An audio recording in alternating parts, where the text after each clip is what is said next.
know the terminated contracts and those that are still in use. This is our market. We have over 456 commercial buildings, but we target 40% of it. And this is our business volume. Setup fee of 1 million Rwandan francs and subscription fee of 200 Rwandan francs. We are not on market alone. We are not on the market alone. We have competitors, but our competitive advantage is we are affordable and data can be accessed anywhere, anytime. We've managed to sell.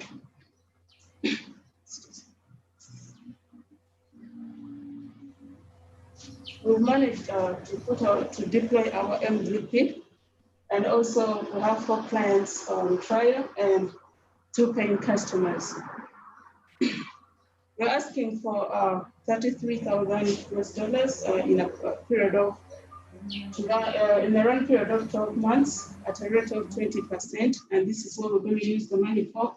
We're going to put 40% in marketing and 30% upgrade and maintain the application, administration 15%, and other costs 15%.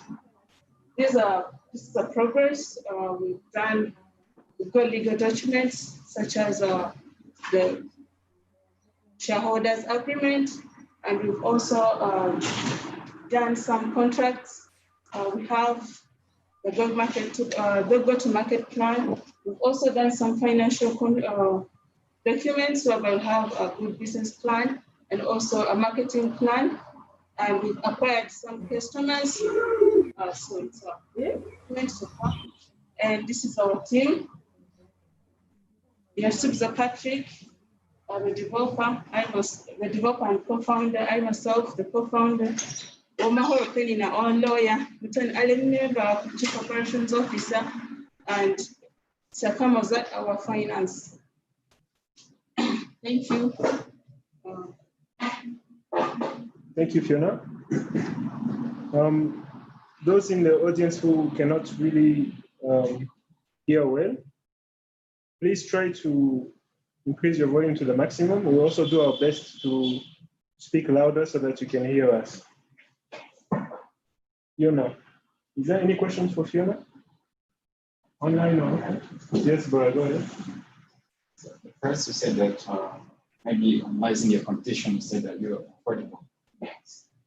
What makes you feel that your platform is affordable? Because we charge lower than how much? Can you give that a study? Yeah, because you charge 1 M per year and 200 monthly fees. Yeah. So, most of these other competitors, they charge. If they give you a manager to track functions related to take properties, they charge over 400,000 Rwandan francs.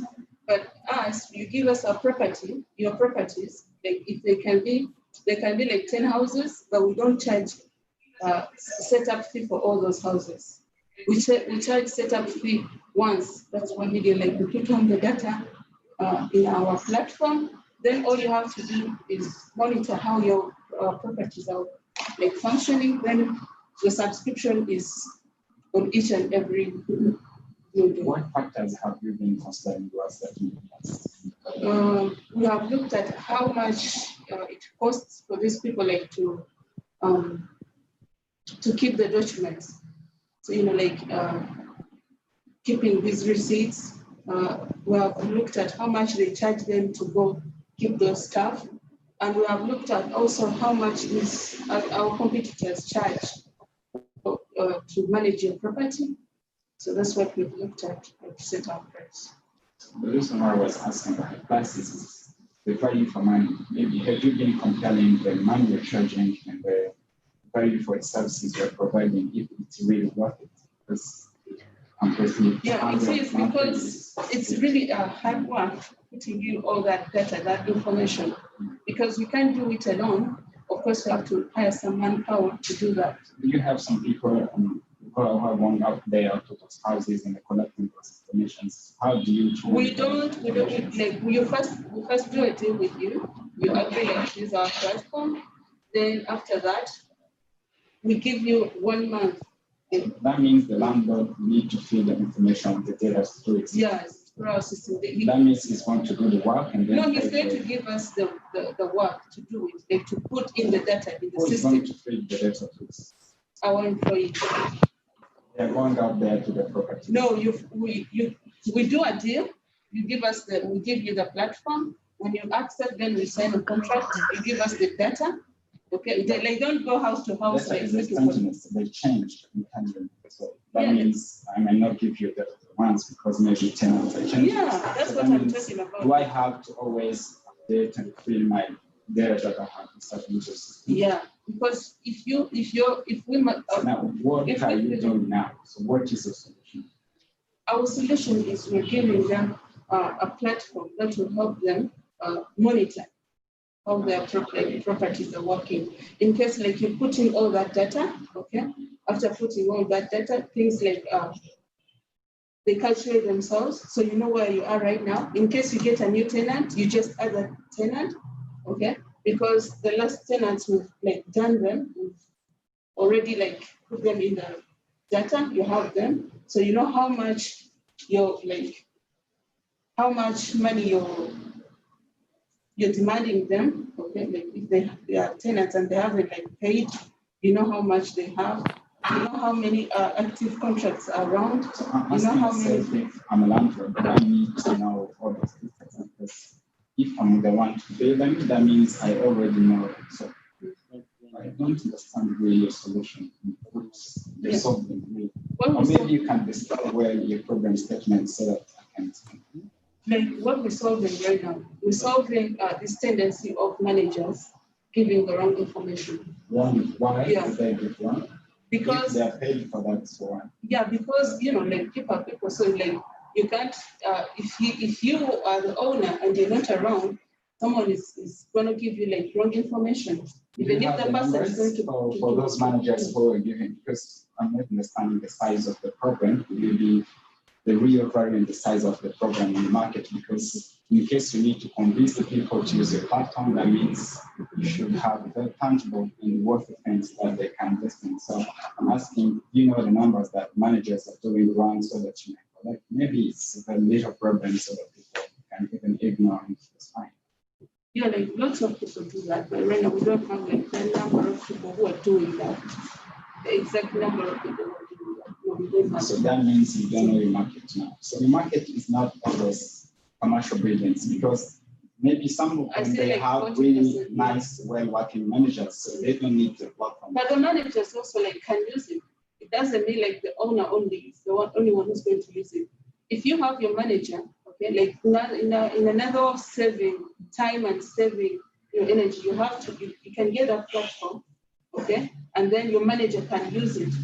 In that case, we also know what's going on because you have access to that platform. Like you just log in, see what your manager is doing. You don't have to be there, like you don't have to have meetings, what's going on, what's happening. No, like you see what's happening and what he's doing. So you know everything that happens. Okay, in the interest of time, let's please have another question. If no other question, we can move on to the next presenter. Hi, Fiona. Can you hear me? Hello? Hello. Yes, we can hear you. Thank you. My name is Anne. I'm joined in from Kenya, and I was listening to your pitch, and I just wanted to ask, is it able to generate the receipts, and are you able to integrate payments into your platform? Come again? Is your solution able to generate receipts? And are you able to integrate integrate payments? Yeah, it can like generate like receipts. You can also like do invoicing. Like you don't have to. You can You take up, like if you're the tenant, you do something for a tenant, like maintenance, you can store all the records, all the receipts. You just take a picture, upload them on the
Hi, sorry about that. We had some internet issues here at Telecom House, but now we are back. Let's welcome Gasasira. Sorry, Anne, I don't know if you had your answer to the question, but maybe she can write it down in the chat as we continue. Thank you very much. Gasasira, proceed.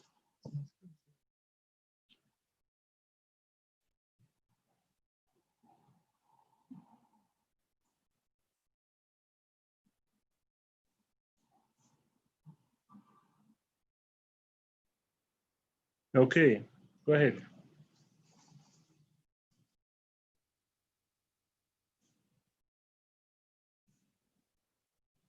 Good afternoon, ladies and gentlemen. I'm Cleophas. I'm the CEO of GlassTech.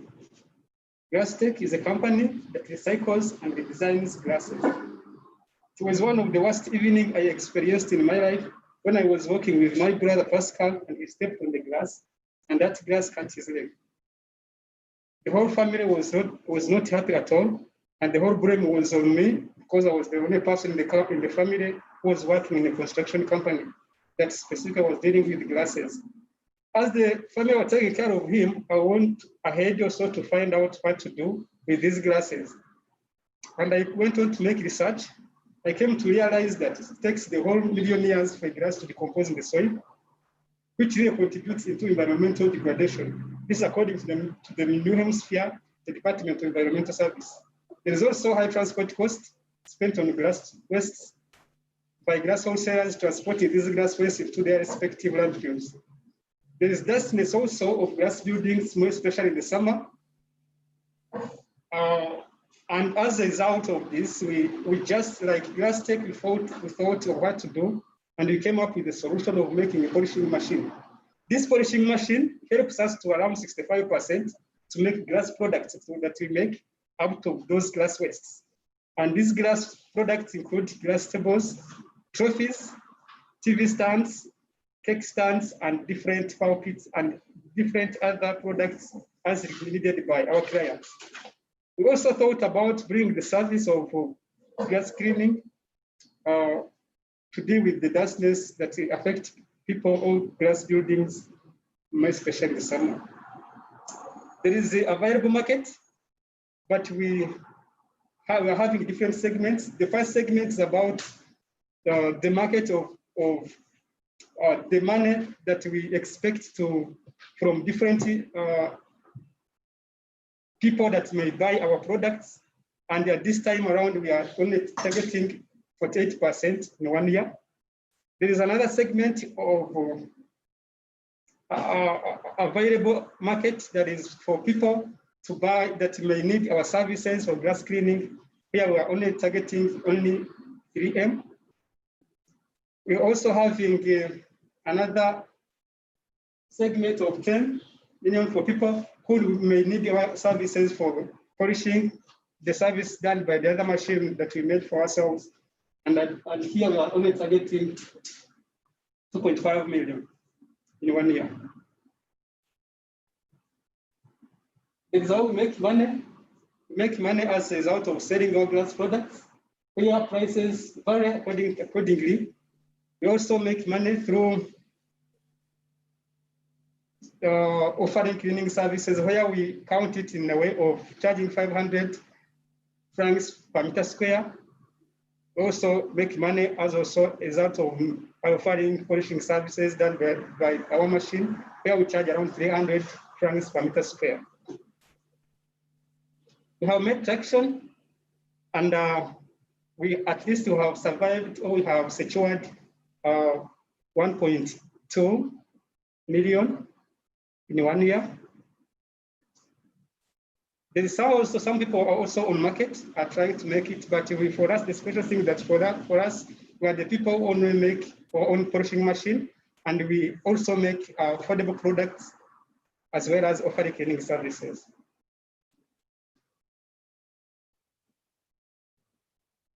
We are having a lot of, we are looking for 100 million USD with a rate of 5%.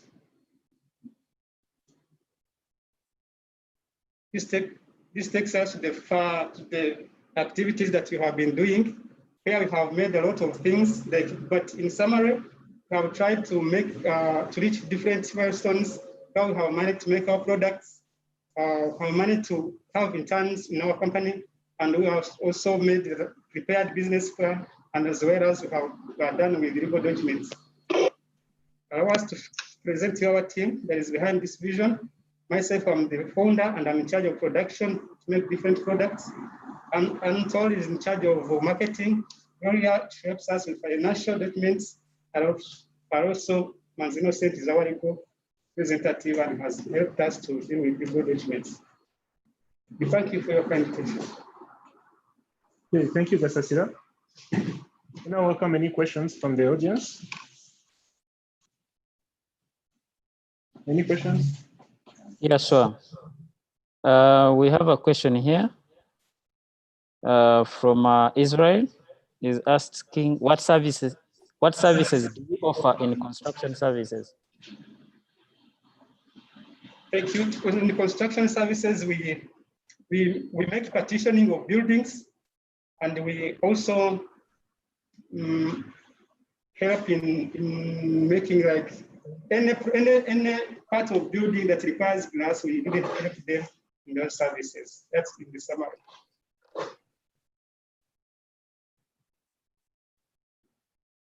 Okay, any other question? Maybe 2 more questions from Bora. Right.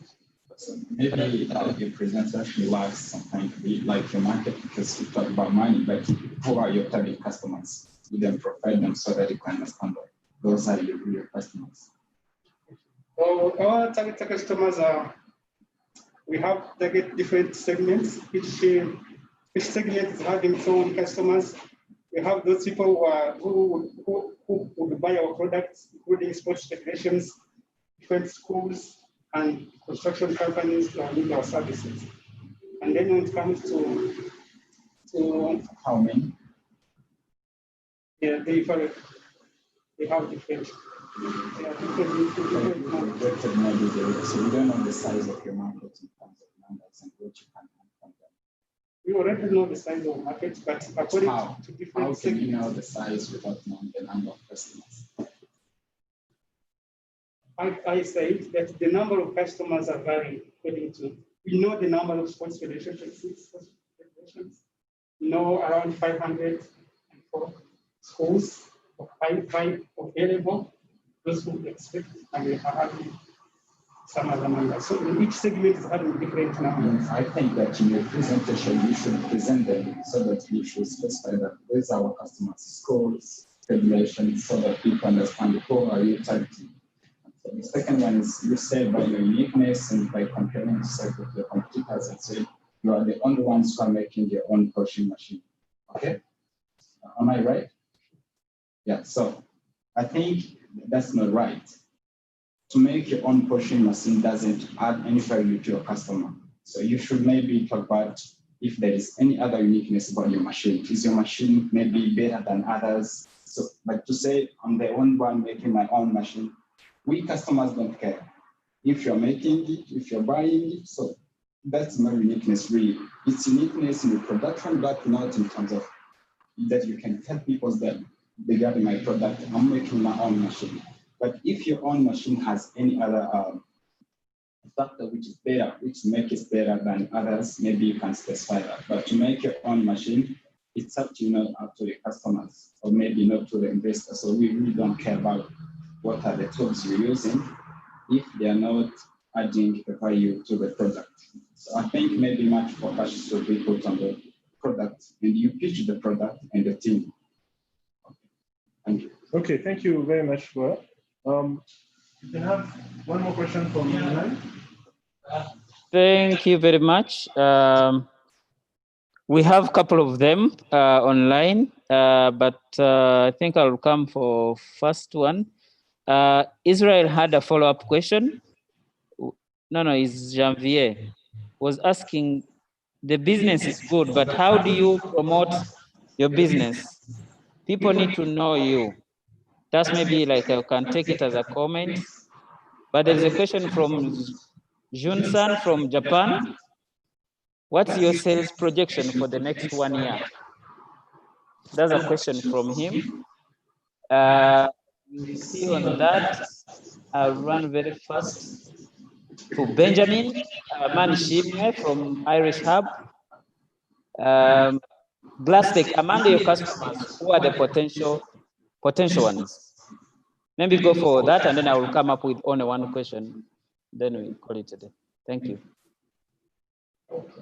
Thank you for the questions. But I will start with the last question. Some of the potential customers we are having are those people who need our products that we are made, like those need glass tables, those who are setting their new homes, who take our glass tables, and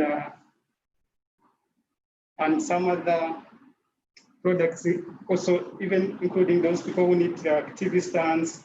Those are the people who didn't look all seem to be our potential customers this time around. And then the first question was about our size, or the projection, what we are projecting in the next 1 year. In 1 year, we are expecting to make around in the range between 50 USD and 60. And again? We're expecting to make amounts that is in the range between 60 and between 50 and 60 USD in the next year. 60 USD. Yeah. 60,000. Sorry. Okay. Thank you, Gasasira. If there's no more question, we can move on to yes. There is one question from Abed. Is asking, what product do you make from glass waste after recycling? I mean, products which cannot be produced from the new glass. And that's the last question for you. The products that can't be produced from the new glass, and we make them. I think it's on a small percentage, but we make the best use of those glass wastes and make trophies. Yet others, they consider glass waste as there is nothing else that can come out of it. For this, we take advantage of that one. All right. Thank you, Gasasira. Let's have Clément from Aquadrop. Yes, meanwhile, we can stand close to that machine. That would be interesting. You speak louder because we have more people online and they can't hear us. maybe stand on.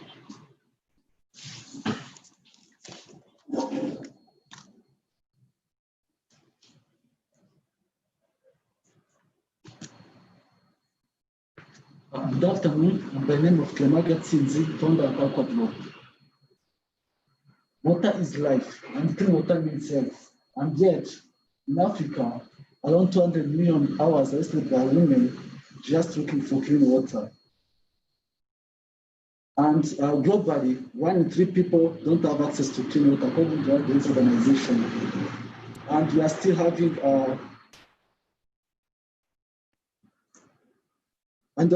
the problem of to measure and monitor the quality of water that we use in our daily life. And we, as Aquadrop, a startup company in operation for 3 years, have come up with the above solution. We treat, collect, and supply water to people. Basically, currently working in the Gesera district, where we supply clean water to around 12,000 people in the various sector. And in addition to that, to ensure the quality of water provided to people, we have come up with this innovative solution to monitor the quality of water in a real-time way. It's made of 2 platforms, the hardware part and software part, where by using the device, different water sensors, we send that to the cloud, and we can monitor, filter the water quality parameters we have provided to our client to ensure that it's really safe and clean to be used.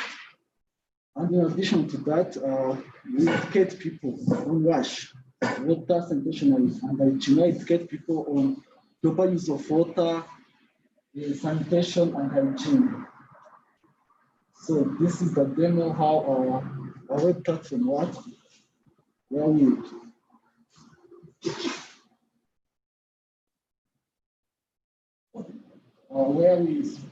have different records of the quality of water I've provided per day on a daily basis, and even you can filter the previous data, and you can use it for future reference for in a good way for an effective way of reporting and data management. So our business model is B2B as well as B2C. It's B2B, how we maintain different water treatment plants. As I told you, currently we are managing a treatment plant in the Gesera district. And also we are planning to set our water quality monitoring device, which currently we are on the last testing phase of the device. And also by using our cloud-based platform for water quality monitoring, there will be some subscription for the client who will be using it. And also our business model is B2C, where we sell a jerry can of water at a cost of 20 Rwandan francs. So our market size, according to SDGs, currently in Rwanda, we are still having around 4 million of people don't have access to clean water. When I say access to clean water, it's to have clean water in less than 15 minutes from your home. So we're still having that population that have access to clean water in less than those 15 minutes. For us, we're targeting 5%. And also, regarding to the water quality monitoring technologies, we are having 42 private companies whom we believe will be using our solution. But for us, we're targeting only 4, but we can start to approach only the 4 companies in this sector. And also, we are targeting even the NGOs in water and sanitation sector. We are not the only one in this sector to improve people's lives through access to clean water. We still have some competitors in this sector, but our competitive advantage is the real-time water quality monitoring, where others use the water laboratory test, which is not really affordable and accessible, like as we are having only one water laboratory here in Rwanda, so that makes it not to be really accessible by everyone. And also we're having WASH education, where we train and educate people on washing. So in this crisis of COVID, educate people on different hygiene and sanitation. So our traction so far, as we have done the market, per day produce 60 meter cubed of water, impacting 12,000 people in the Gesera district, the sector, including 2 schools and 1 health center. So our ask for us, we are looking only for 18,000 USD as a grant fund which will be used to improve water infrastructure that we're having and increase the number of people impacted from 5,000 people to 10,000 people, and also to improve our network distribution system. So the test RMSD will be using in improving the water infrastructure that we have. That means we are going to drill another more borehole, and also we're going to make a mass production of different water quality monitoring technologies, and also invest 1,000 USD. We use it in the curriculum who will be using to educate people on WASH education. So this is the team behind, and myself as a founder, Lepo as my co-founder with an experience in water sanitation engineering, and Marilon, she's a finance associate, and Dennis Karan, who's our legal associate, us in different corporate law and legal affairs. So the master that we have achieved so far, we are still doing our on-site activities at the water treatment plant. Also, we have managed to have a contract with Watershed Monitoring. It's an international company in water quality monitoring, whom we are having a contract with them in terms of technical support and mentorship, and also managed to make our product development. So, and so far we're having a business plan. We have learned a lot how we can different markets, make different markets on our market, and also about on different legal documents like employment contract, utility model. So far we are about to get it, and the share structure. So those are the partners who are behind us, who push us to make things happen. Thank you for your kind attention. Thank you, Clement. I'm sure there are a lot of questions online or even here with the panelists, Bora. So please go ahead and feel free to ask your questions on the chat. There's one question from Israel. Nice presentation. I see you have two products, a device monitoring water quality and a water plant.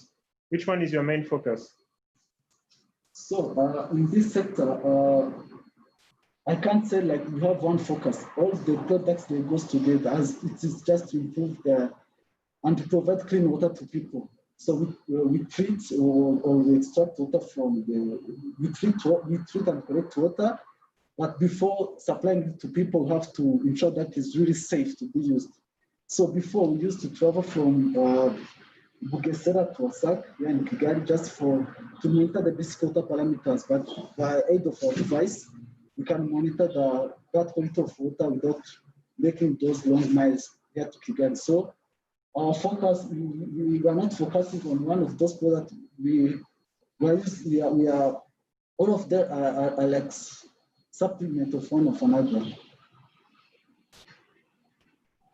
All right, thank you. Is there any other question? We can take two more questions. Yes. There's another question from Origin. So, Mana, to what extent do you anticipate to certify Rwandans?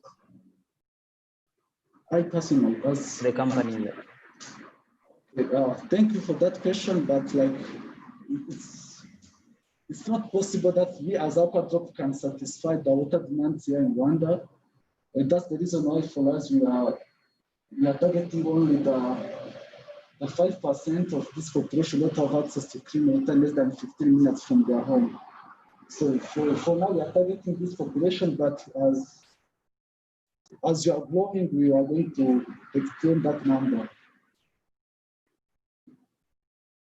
All right. Okay, cool. So maybe something more like an announcement. People who are online, you can actually raise your hand and then we can meet you and ask live. If typing really is hard at that end. Thank you. I see another question here. How do you generate income from WASH education? From Yorita Simeon. Okay, thank you for that question. We are generating income from wash education, where we are like in this year we have managed to have like a small contract with the district, where we have made different curriculum to educate people in those rural areas. Most of them they don't really know about wash, water and sanitation. So for them, we educate them on cleaning water, and on hand washing, the use of toilets and latrines. So and the district payers just as a way to generate income and sustain the company and maintain the company cash flow. So we have prepared some curriculum which used to educate people and the district payers. Because we are having a MOU with the district, it's a 5-year contract to 2025. So what they pay us some amount of money. Okay, thank you, Femo. All right, one last question from Bora. Yes. Why have you chosen a grant, and what are the factors you have considered while saying that you're looking for grant, while you are a for-profit company and you're looking for grant? Okay, thank you for that question. Like for us, we have chosen to look for grants as we are in. Of course, we are for business, but in another case, we are a social impacting company because we are impacting people's lives.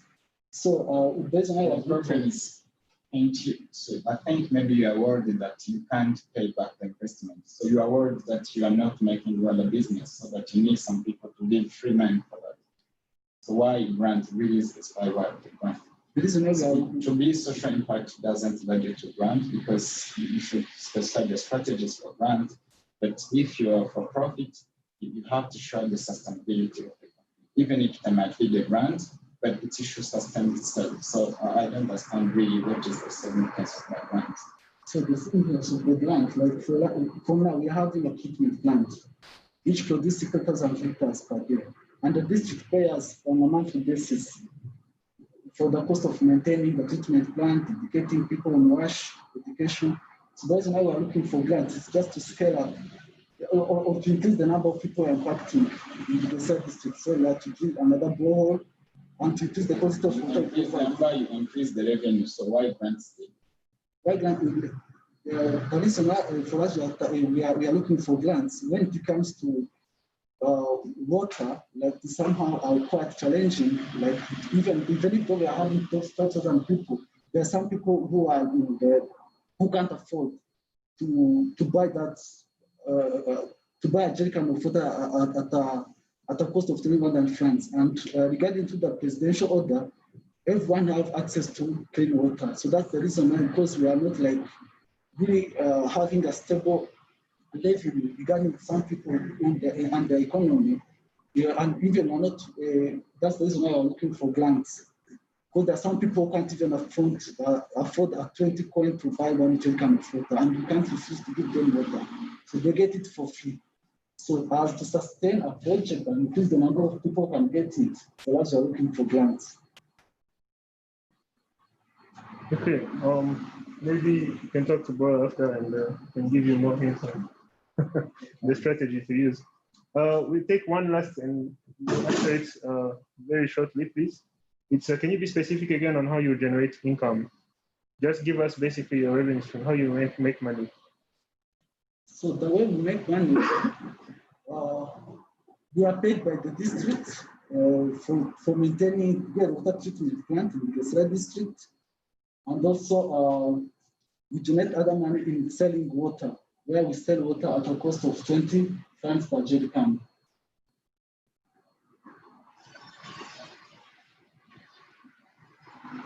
So that's how so far that's how we are generating money, maintaining the treatment plant and also selling water. But soon we start to sell even the device and even the platform, which we believe are going to have more cash flow in our company. Okay. Thank you, Pemo. I think that will be for now. Let's have the next one. Next startup founder is called Diane from Ishakiro.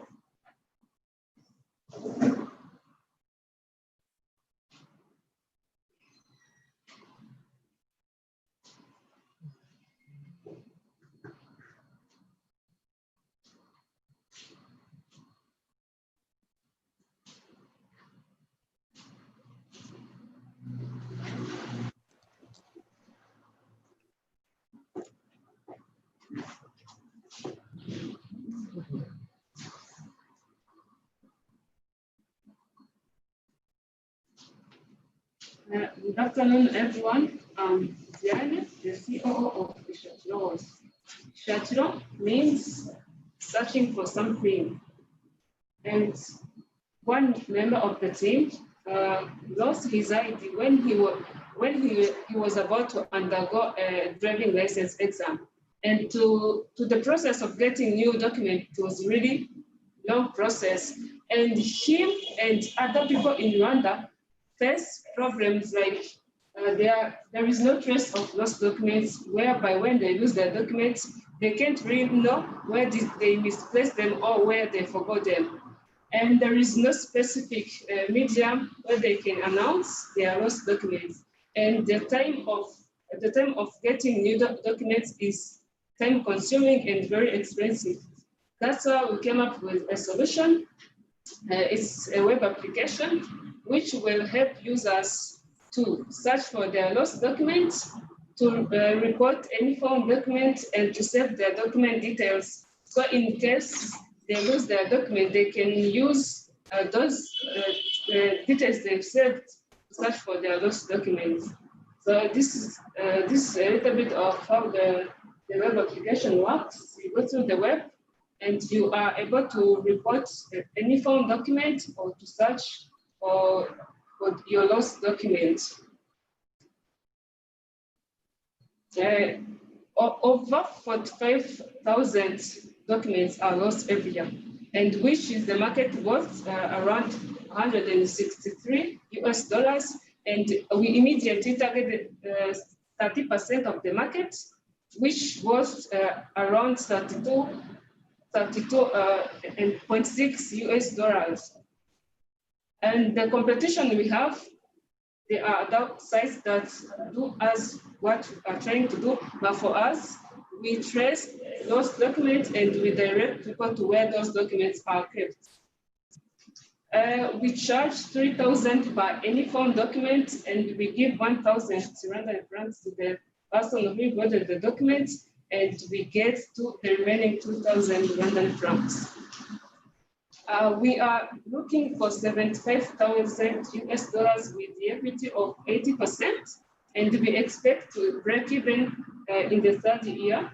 And we plan to use the investment with product development, marketing, customer acquisition, and operation expenses. This is the team where we have experience ranging from monitoring, operation, technical, legal, and finance experience within the team. So for the time we've been here in the incubation program, we managed to work on the idea validation. We built our MVP. We got legal documents such as articles of association and other employment contracts. We also managed to work on the business plan, and we are ready to test our MVP with the customer. Thank you for your time. I can receive your questions and comments. Okay, thank you very much, Dale. Are there any questions from the audience? Anyone lost a document and is still looking for them, or have had that bad experience? Yes, bro. So you said that the market value is 163. How have you calculated that one? For like, if you take 45,000 documents that are lost every year, and our service fee is 3,000. So are you sure that the service fee is going to be acceptable by the customers? You can't calculate the market value by your set prices. That doesn't determine the market value. No, strictly market. That's not possible. That is your mind. That is your stated price. It doesn't mean that's how the customers are going to assess your price. So you can't say that this is the market value from your mind. No, because the price is from the company, not from the people. We conducted the research where we wanted to see their views on the price they are willing to pay when they use their documents. So most of them, they are willing to pay 3,000, but there are also others who would pay more than 3,000. So we took the lowest price because some were saying that we can afford 3,000, but others were also willing to pay above 3,000. So that's why we went with 3,000 per every document. So you said that you're looking for 75K for 8%. Is that equity? Yes. Yes. So what is your business for you? The company.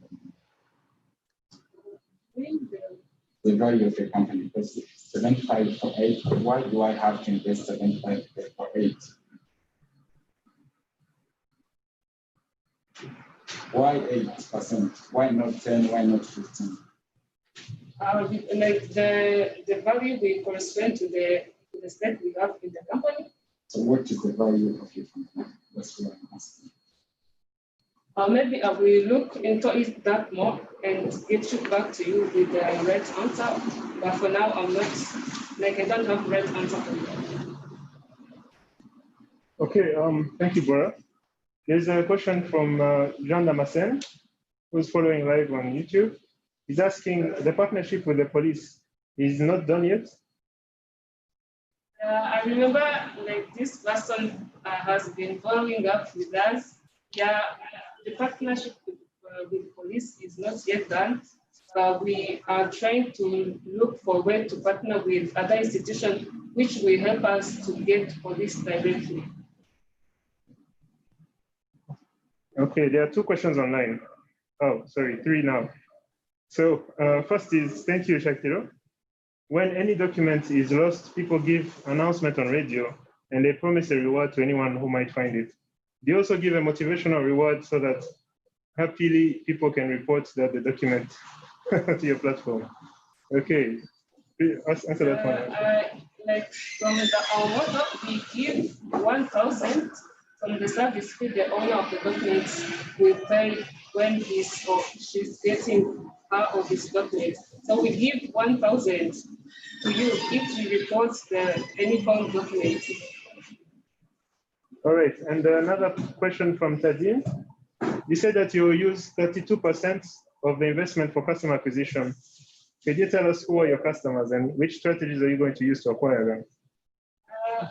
Our customers are people who are eligible to own documents. It means 16 years old and above. They are Rwandans or any foreigner who live or visit in Rwanda. And to reach them, we use, like most of them use social media, and we can reach them through social media because that's the easy way to find them or to get them to know about us. So you use social media and only? I said social media is the most easy way for them to get to know us, and so they can be able to view the platform. You're not going to use any other channels? Other channels also can work. Yeah, like we can go in villages to let people know, like, the way they can recover their documents. Like for the people, most of the time in villages, like face-to-face marketing. Okay, I think that answers the last questions as well. Sorry, the last question. Yes? Yes, hello? Yes, can you hear me? Yes, Tadim. I just want to add on, Diane, I think then if it's for marketing, I think that percentage it can also go to marketing plan, because if it's to acquire them, so I'm not seeing like how you're going to acquire people who lost their documents. I think it's just to let them know that you have that service. So I think you can recheck again, like how you're going to use that money and put the other 32% into marketing, but not acquiring customers, because I'm not seeing like how you're going to acquire them. unless you can just let them know how that your service is there, and so that they can use it once they lost their document. Thank you for your comments. I will consider that. Thank you. Thank you, Tadim. All right, so thank you, Diane. Let's have the next presenter, please. Yeah, meanwhile, maybe to let other people that have just joined, we'll have a conversation at the end of the presentation where we have Anne Lawi from Kenya, the country director of one of the accelerator hubs there, and I will have Aman Bola, who's the CEO of one of the company here. So the more details of the company they work, I don't want to mention, they will do better than me. So stay tuned. Next. Thank you, Charles. Next, we have Isaac from RT.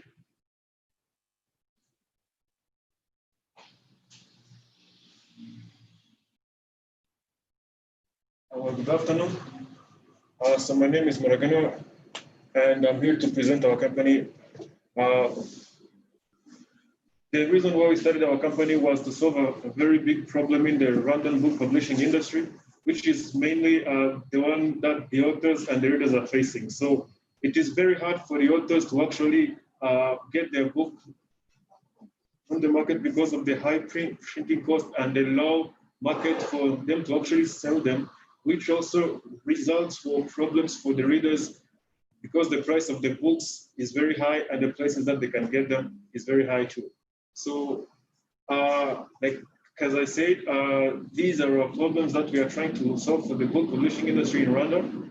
And our solution was to create a platform which would enable the authors to easily publish books wherever they may be and at an affordable price, and for the readers to actually get the stories they love from the authors they love at affordable prices and wherever they may be, which also increases the level of choices they might have, and also increase the market for the authors.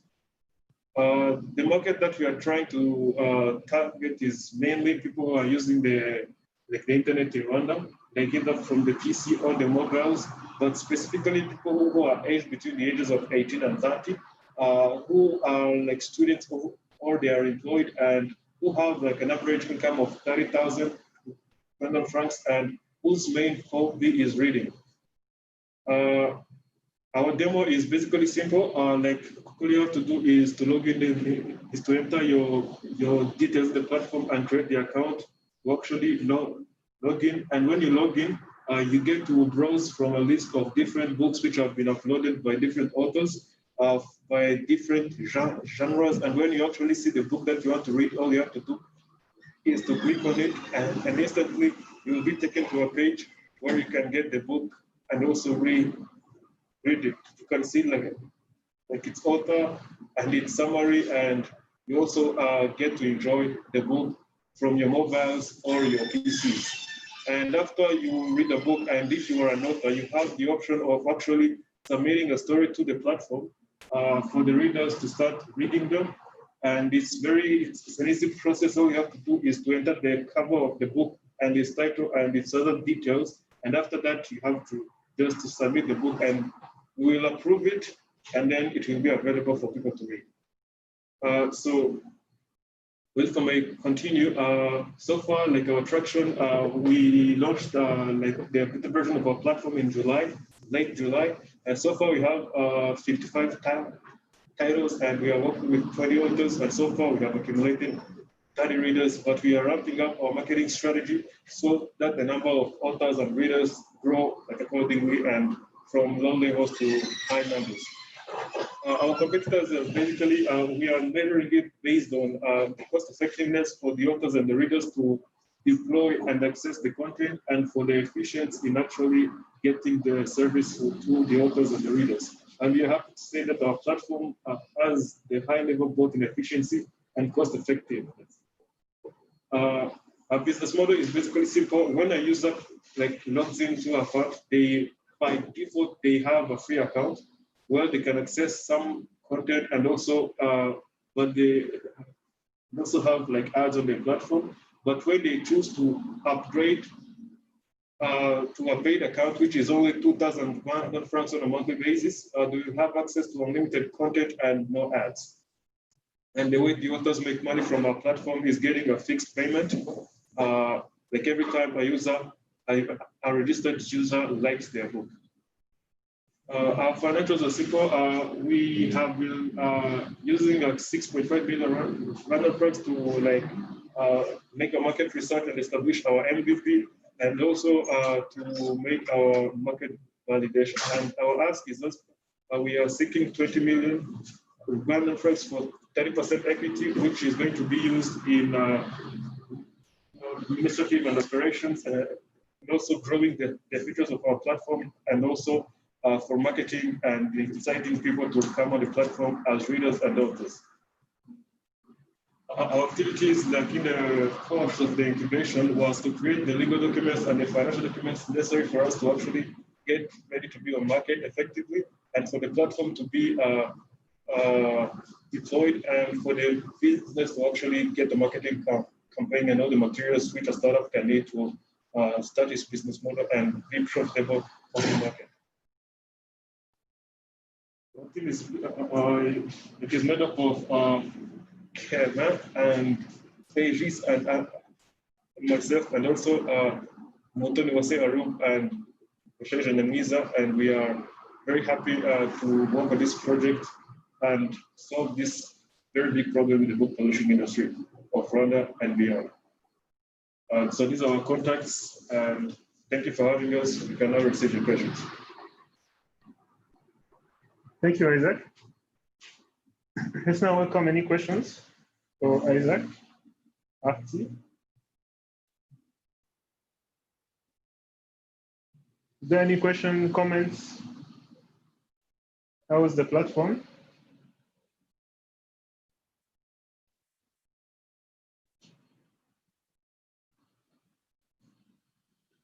No questions for Isaac?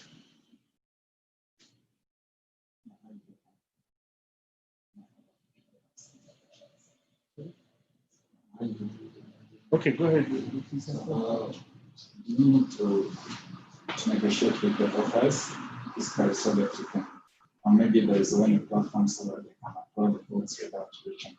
Yeah. Thank you for the question. The way we actually wanted to do it, we started. Could you repeat for us the question? People online, they didn't get the question. Oh. Now you repeat the question he asked. So we are being asked if for the authors to get their book online, if they have to come to us and then we sign like a contract before they upload their book.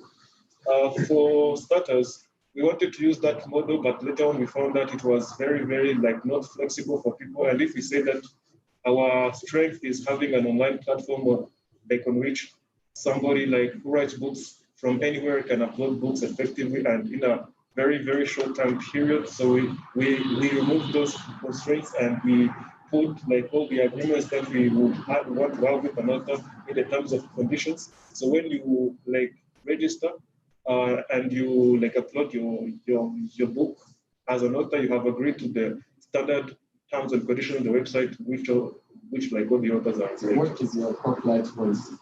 Our copyright policy is basically we have two types. When you upload a book, you have to choose two things. You either choose if this book that you're uploading is free license, which means if people can easily copy it and also share it with their friends easily, or you can say it is restricted. In that particular case, we will put we have protection on our website, which is going to protect your content not being downloaded illegally, so that we actually avoid this very big issue which plagues the creative industry in Africa of piracy. So those are the things. You have a process of getting the books, because I might upload the book, but it's not my own, and maybe I might breach the copyright policy. How do you get that the book is uploaded by the way of? So thank you for the question. The first measure that we put on when you submit a book is not instantly uploaded on the platform. We first of all receive it on our service, and we do the basic research in order to actually guarantee this book belongs to this like author, and after that we I get the create an account with the names of the author, but I'm not the one. So how do you do that in our system? That's a very good question. What we are basically doing now is like counting up our whole security measures in order to like avoid the best of our abilities, like incidents in which people might violate the copyright of other people, but we are working on to actually like establish the strongest form of protection for the individual copyrights of authors. Okay, thank you, Isaac. Let's move on to the next presenter. Let's have Chris.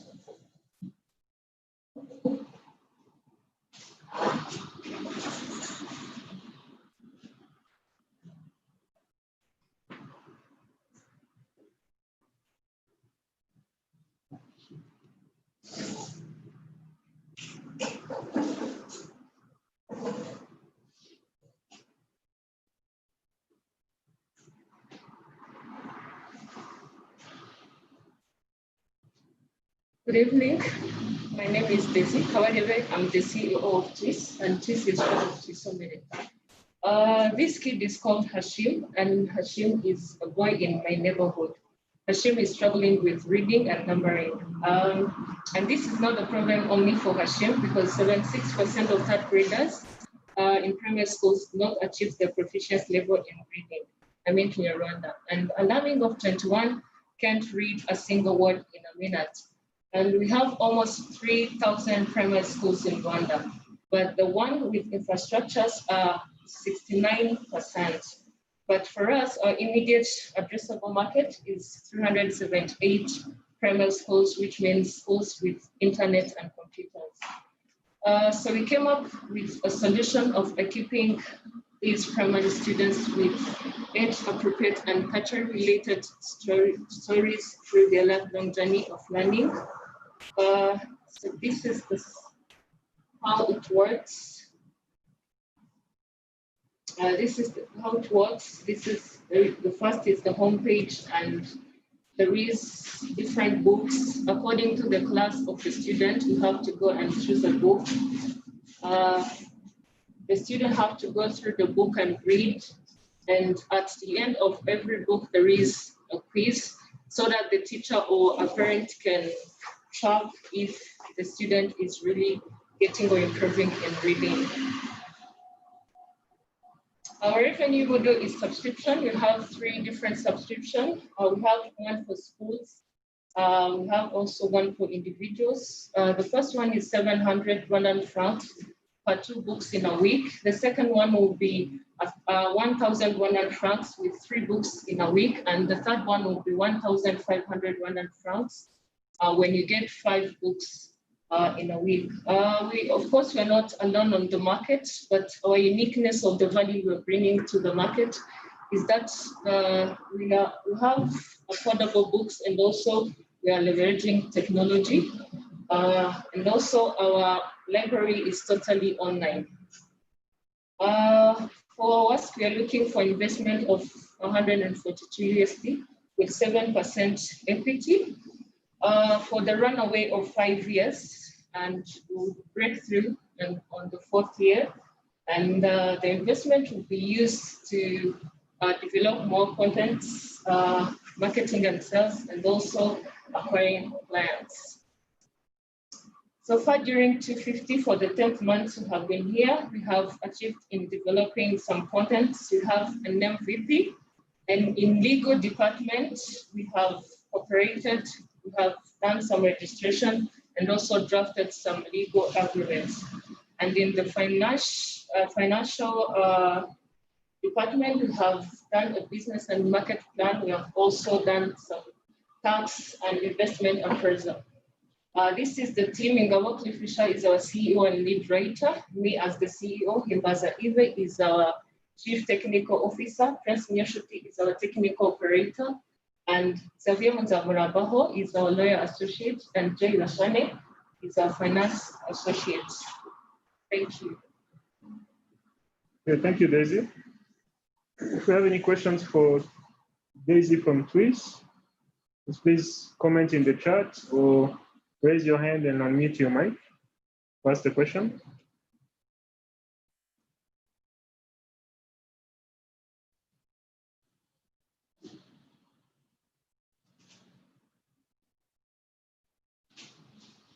Okay, if no questions for Daisy.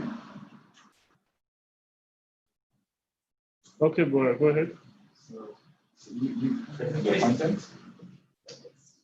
So who create the content? Your team or maybe you hire external consultant?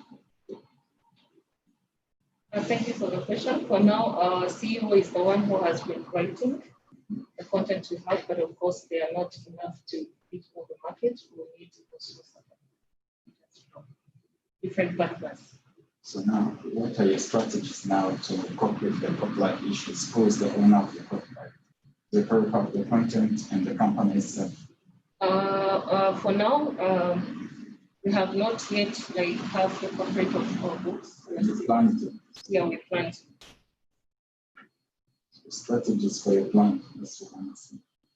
It takes more than 3 months for the books to have the copyright, so we are still waiting. Okay, thank you, Bora. There's another question online from Anne Lawi, panelist.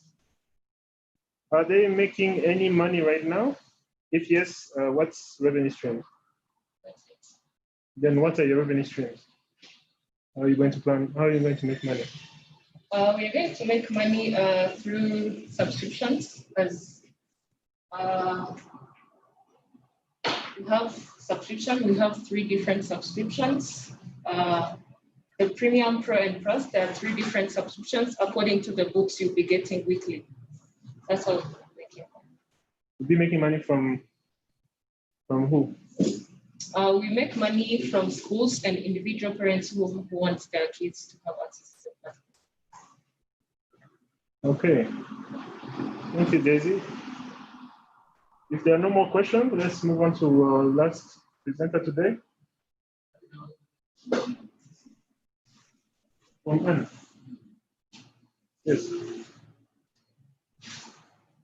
All right, thank you, Dave. Next, we have Peter from Ping Technology.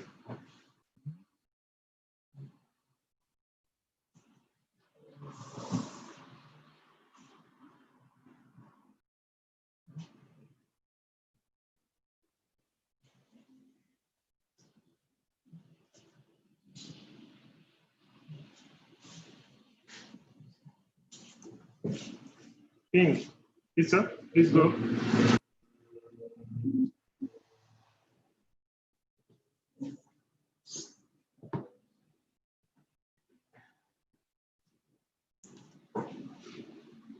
Okay, thank you for having me.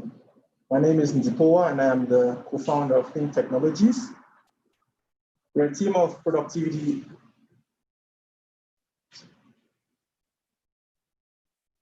Okay, thank you for having me. My name is Nzipoa.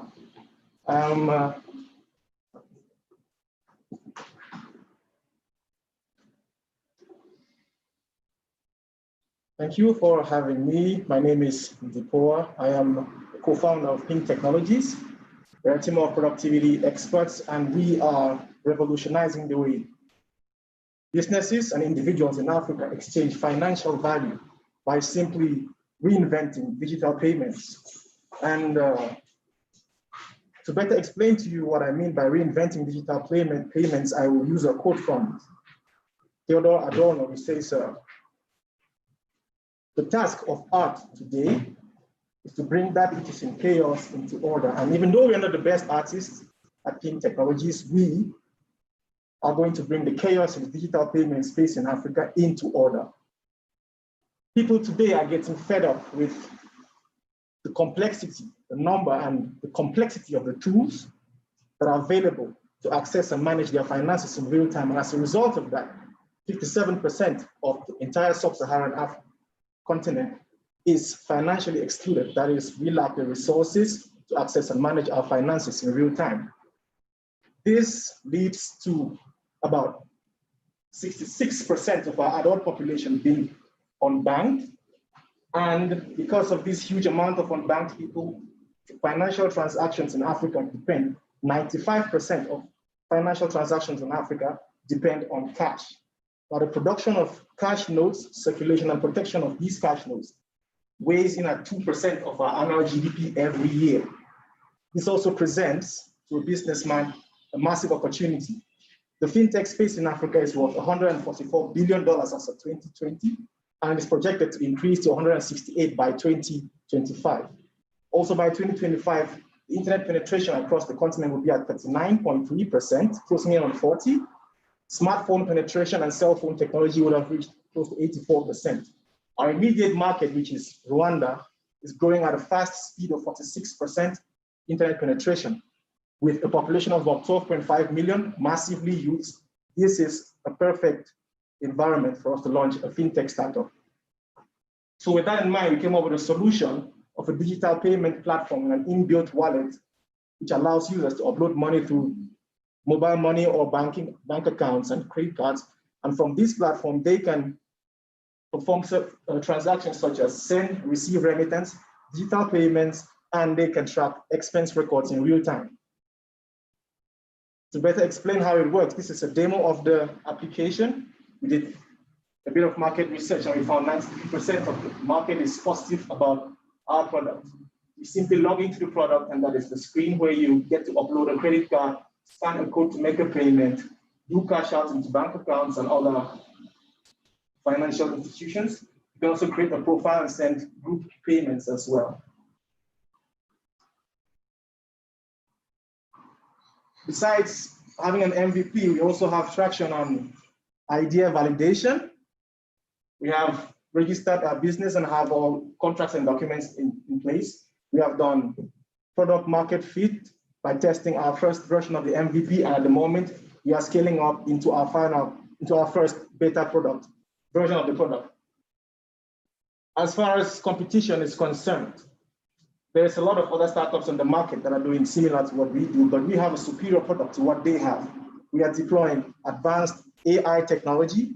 Our platform runs on the blockchain technology, and security is highly sensitive to us. So we focus mostly on tokenization and secure end-to-end encryption to ensure that no financial data is exchanged between two terminals during a transaction. How do we make money? It's simple. We lock in our users through a freemium subscription model where they get access to the platform for free. They can use the services, but we charge a 3% charge on third-party checkouts. So deploying a payment API on websites and e-commerce shops, we charge a 3% commission on that, as well as on cross-border transfers and bank withdrawals. This is our team. I am the CEO and product manager. Janet is our CFO. Delphine handles marketing and legal aspects of the company. And Yvette is our main business development officer and the COO of the company. We have raised so far $12,000 of investment during our time in 250 startups. We are seeking an initial seed fund of $200,000 against a convertible note of 5%. With this money, we intend to recruit key employees in our company, such as the CTO and the Chief Marketing Officer. We intend to improve and launch the first version of our software and secure at least 30,000 users within the first 36 months of existence. This fund that we are looking for is going to keep us on the market for at least 3 years. We will break even by the second quarter of the second year. And this is a basic breakdown of how we intend to use the initial seed funds. We'll invest 40% of it in marketing and sales, 22% in product development, and the rest in payroll and capital expenses.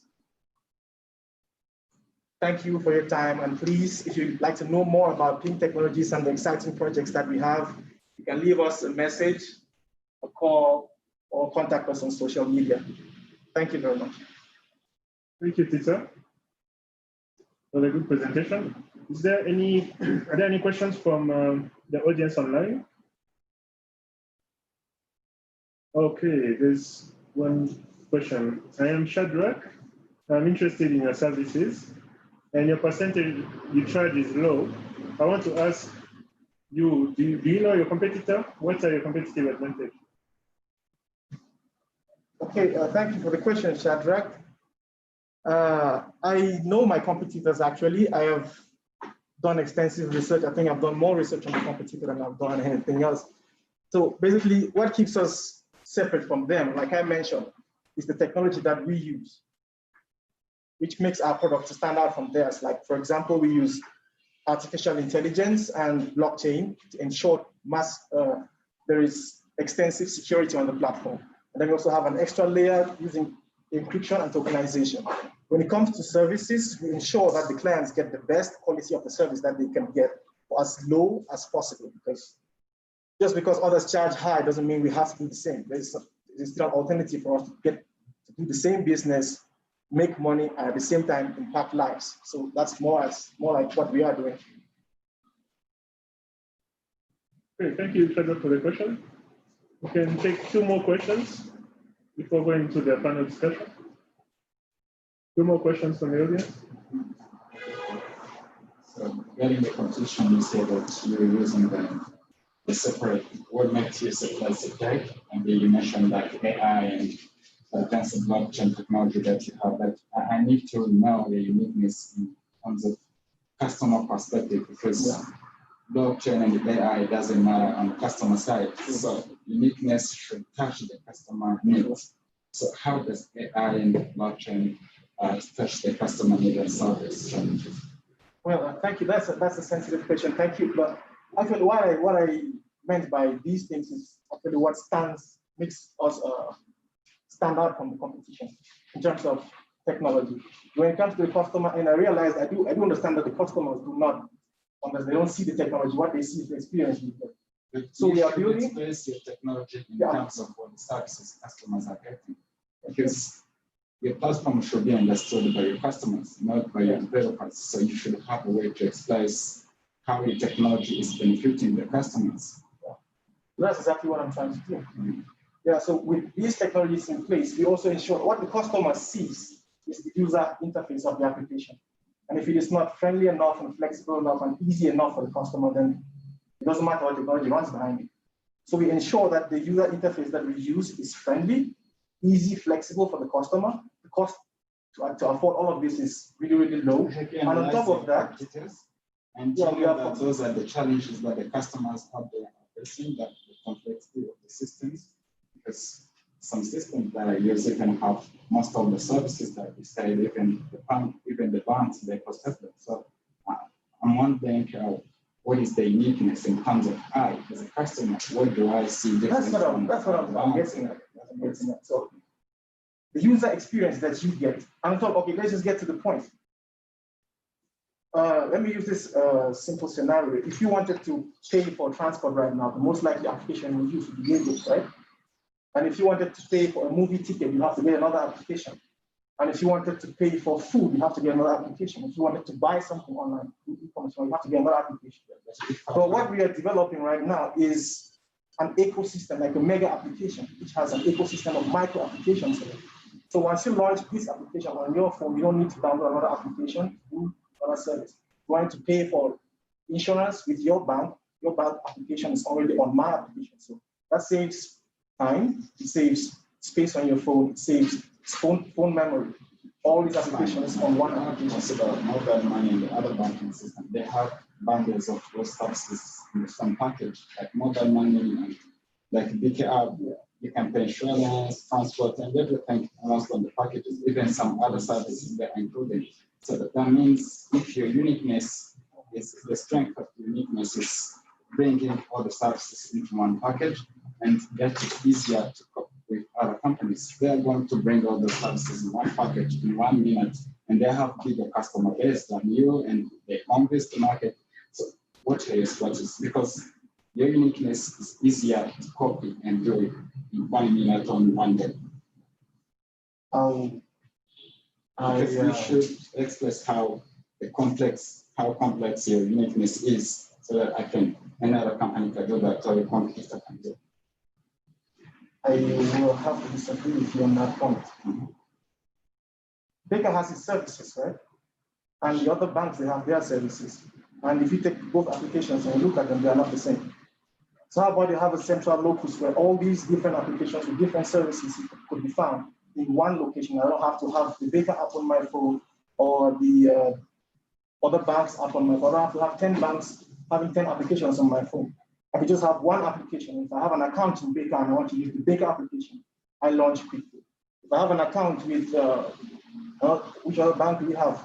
IMB Bank. I have an account with them. I don't have to launch the application. I have to launch the same application and it connects me to them. That's the uniqueness. So I'm like the central point where all these applications connect. And on top of that, you get the other services that they do, plus this unique service that they do not offer. Okay. I'll answer your question. Thank you. Thank you, Tisa. And I think that's it for the teaching session. We can now move on to the panel. I'm going to be setting up the panel. So as we do that, let's have our general manager, Charles Sheka, give a few comments on the teaching that just happened. Yeah, thank you. Thank you very much, Kalisa and the team for the great work. But allow me to thank different people that I see online from different countries. Of course, we have people from Kenya, we have people from Japan, and of course from Rwanda.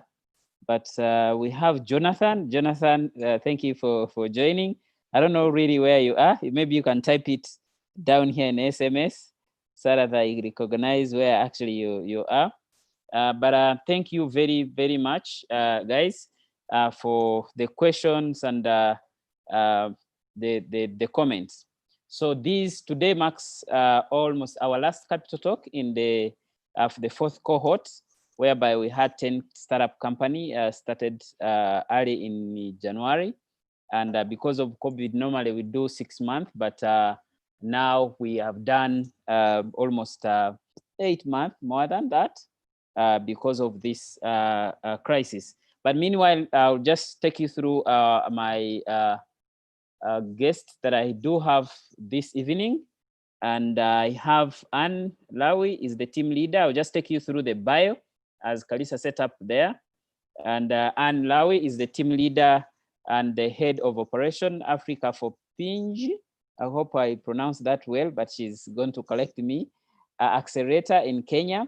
She has an extensive experience in business and startup development services, working with various incubation labs across Africa, and has an extensive experience in startup development, having supported more than 100+ startup and SMEs in different focus across Africa in different programs, and has a variable knowledge and expertise in business linkage facilitation, training needs assessment, development of the training material, entrepreneurship and SMEs development, and in her role as innovation and business development specialist, has designed and implemented more than 50 Pan-African acceleration, incubation, and innovation programs set up, including Accelerator by UNFPA, Accelerator from Women by GTM, Global Women Funds plus Africa Netpreneur Prize initiative funded by Jack Ma Foundation, and many more as she will maybe add up. So Anne is also skilled in project management, monitoring and evaluation. So that's Annie that we have today. But alongside we have also Amani Bora, who has won different multiple awards in university lecture and entrepreneur. He has more than 6 years experience in TVET sector, specializing in smart hardware and embedded system. He is obsessed with innovating new ways of creating amazing digital solution that is absurdly useful and effective. In academics, he has been taught more than 80 students and developed more than 5 innovative smart hardware, which resulted in 2 successful startups. He's also one of the founding member and currently serves as the president of the Rwanda TVET Youth Forum. Finally, is a proud graduate from 250 startup from the first cohort. So he also is a CEO and founder of HashPlus.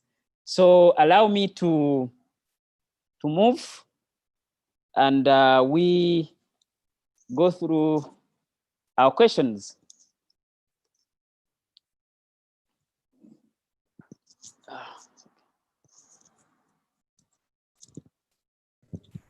Okay, I guess you can hear me. I'll give away this laptop. Just give me a second. So this marks, as I mentioned, this marks the end of our fourth cohort, and today really is the last capital talk, as we are doing the transition to have the new cohort of the 10 startup company. You know, our job normally goes into, hi Anne, can you hear us? Just yes. to be sure. Yes, yes, I can hear you. Hope you can hear me. Anne, can you hear us? Yes, I can hear you. Can you hear me? Yeah, now we can hear you. Great.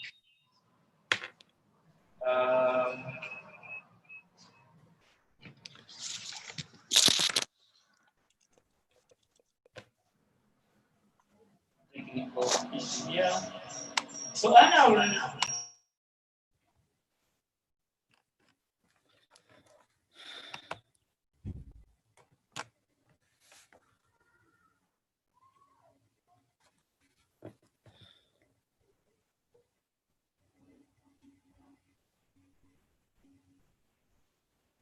Unfortunately, I can't hear you, Charles.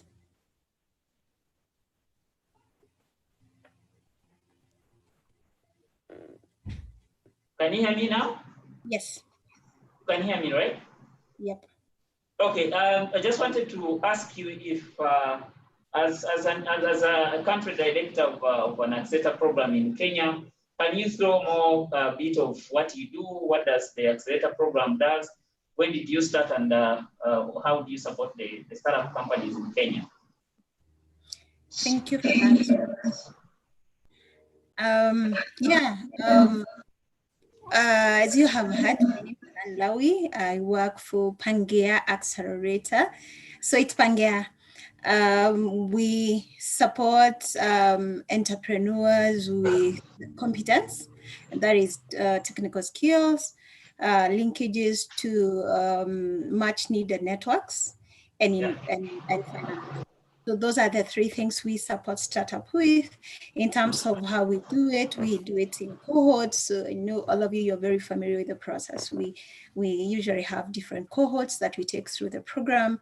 We administer the need assessments to understand what their needs are.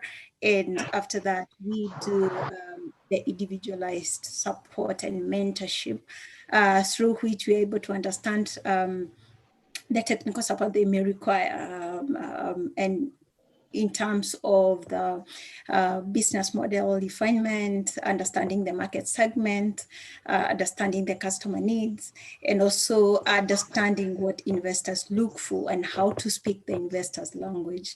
Through that process that we are able to co-invest, because Pangea is an investor itself, co-invest with other investors in those businesses that we support. So that's what we do as Pangea Accelerator in a nutshell. Thank you very much. We're here with live here with Aman Bora to our co-working space. And if you can tell us more of what the company does, maybe we'll go back to Anne. Thank you. Hashclass is an internet startup who normally focuses on digital solutions but product architecture. So we currently have 4 products, but our main focus on our 2 products that are really outstanding by the market and being usable by farmers. The first part was the Department of Hardware Development, and we are some smart egg incubators for farmers here in the Rwanda across the region. We have even supplied in Kenya currently. So that is the first product, and that is pre-programmed digital machine learning that encourage eggs and chicks. The second product, we are on the platform which is educating the farmers the best practices to minimize expenses and to leverage the process in farm. Actually, those are what we're doing right now, but we have another new product that is being built, but not yet on the market. So we are really innovating and we're very productive on the market currently. So we've been in top 50 startup since 2018 for the first cohort, and we're really amazed by the support and how we've been gaining the skills from the top 50 startup. We really appreciate what being done through the program. And so far we are a bit no longer startup, so we can now sustain ourselves. So we are not startup.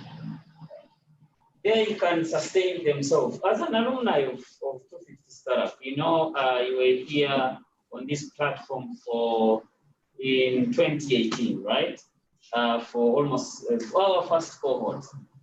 After the incubation program, what were those challenges that really you faced, maybe from the working here in the incubation program, and now you go stand alone when you have to do everything alone? What was the challenges that maybe these guys who are going in this fourth cohort, they might learn from you? It's really challenging and difficult to go outside, and when you have no one is backing you from behind, like you have accelerators and incubators in back of you. So it really requires to be a bit strategic and know how to network with people. So main challenges that I mentioned is the first for us maybe especially it depends on the types of the startup and what they do and services and products they have. But specifically on our own company, the first one was to sustain a workplace. So that was a very big issue for us. And we felt because to secure a production base and to secure an offices and sales offices, it was really challenging and difficult. So maybe I'll explain later the strategies that we've been using, maybe not right time right now. So that is the main challenge. And the second one was team building, because when you're out there and you need to serve the customers, so that means you need to have a very good team, quality, commitment, and ready to serve. So it was really difficult, as it was my first journey and venture in business. So, and I didn't study management studies in university, so I thought, oh, this is so tough to manage maybe 10 people as a pioneer and I consulted with external people. So it was really challenging too. So third one, which is very tricky, was serving the customer is challenging too. You have the customer, but serving and satisfying them, adapt to the way the customer behaves is really a bit challenging. So I might mention those three things are the main challenges, and maybe I might say the strategies later. Thank you. Thank you very much, Bola.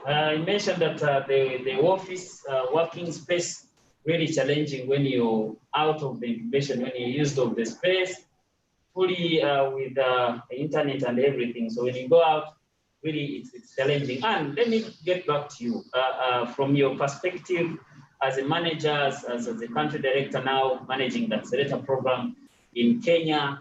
What do you think these are the recurring, you think that are based on your experience, this company have been, coming forth and back, taking on you, finding out how they can survive. What do you think are those that are, the recurring challenges that a startup company face after your program? All right. I think that question, not a question you can answer as a standalone, because most of these challenges stems from the startups being in the incubator program.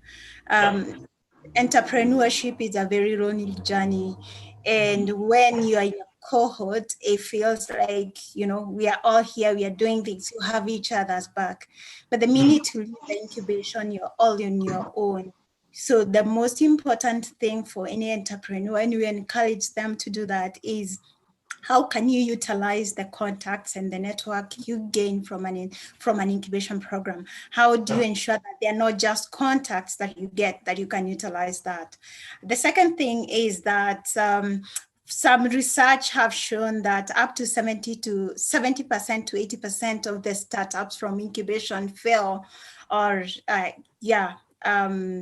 they fail to survive after incubation. when the indication was startup, most of the entrepreneurs that get into the incubation get comfortable, and somehow they lose the grit of the matter that took them into the incubation program in the first place. That being the case, that means that by the time they are leaving the incubation, they don't have the viable minimum product. That means that by the time they are going into the market, they don't have anything tangible at all. It means that they need to go back to the drawing board. How can they keep sustain if they don't have anything tangible? And I was trying to listen in. There was internet issues here and there, but I was trying to listen in from all the pitches that I was hearing, and hearing you say that this is their last month in the incubation. How many of those can say that they have a minimum viable product, that they have onboarded customers, that they have test customers that they are piloting with? How many of those that can say this is my market segment? You know, those are the key tangible milestone that any startup need to hit before they leave an incubation program. For you to have those, it'll be a failed attempt, because unless you start rethinking, you have been at it for 6 months. A startup is supposed to be experiment very fast, fail, start afresh, come up with something, and start piloting. I wanted to mention something very important. I think critical for any startup by the time they are leaving an incubation program, not to, for me, even as an investor, I care less about a business plan. Can you have tangible, actionable growth milestone that every week you can acquire 5 clients? Every week you can talk to 5, you can go to 5 meetings. Every week you can, those ones. And out of those feedback as you get from the market, it makes a lot of sense, because it helps you grow the business, and you're able to understand, are you able to acquire the product market fit? So that those are the few things I can say. I can go on and on, but I would want to. Interesting. And again, I will come back for the follow-up question on that. Being in stand of an investor, someone has been investing in a company or investing still currently in companies in Kenya, and also managing also these programs, supporting a program for entrepreneurs. What are the best practice or the best way to prepare if a manager of a hub is joining us today? What are the best ways, that can be put in place to prepare these companies as they head out of an entrepreneur? I think the most important part, and as one of the critical things that we look at when we admit the different businesses that we work with, do you have a viable minimal product, an MVP? In whichever area you're in, do you have a minimum viable product? And in that we means, do you understand the problem that you're solving? Do you understand the market that you are targeting? Are you able to generate revenue? Whether you're making impact or not, if it's a business, it should generate revenue and it should be able to sustain itself. Now, the other thing is, what is the ending? What is the end goal of your process of what you're putting in place? And so that is very critical. The other thing is to understand that you need to prioritize.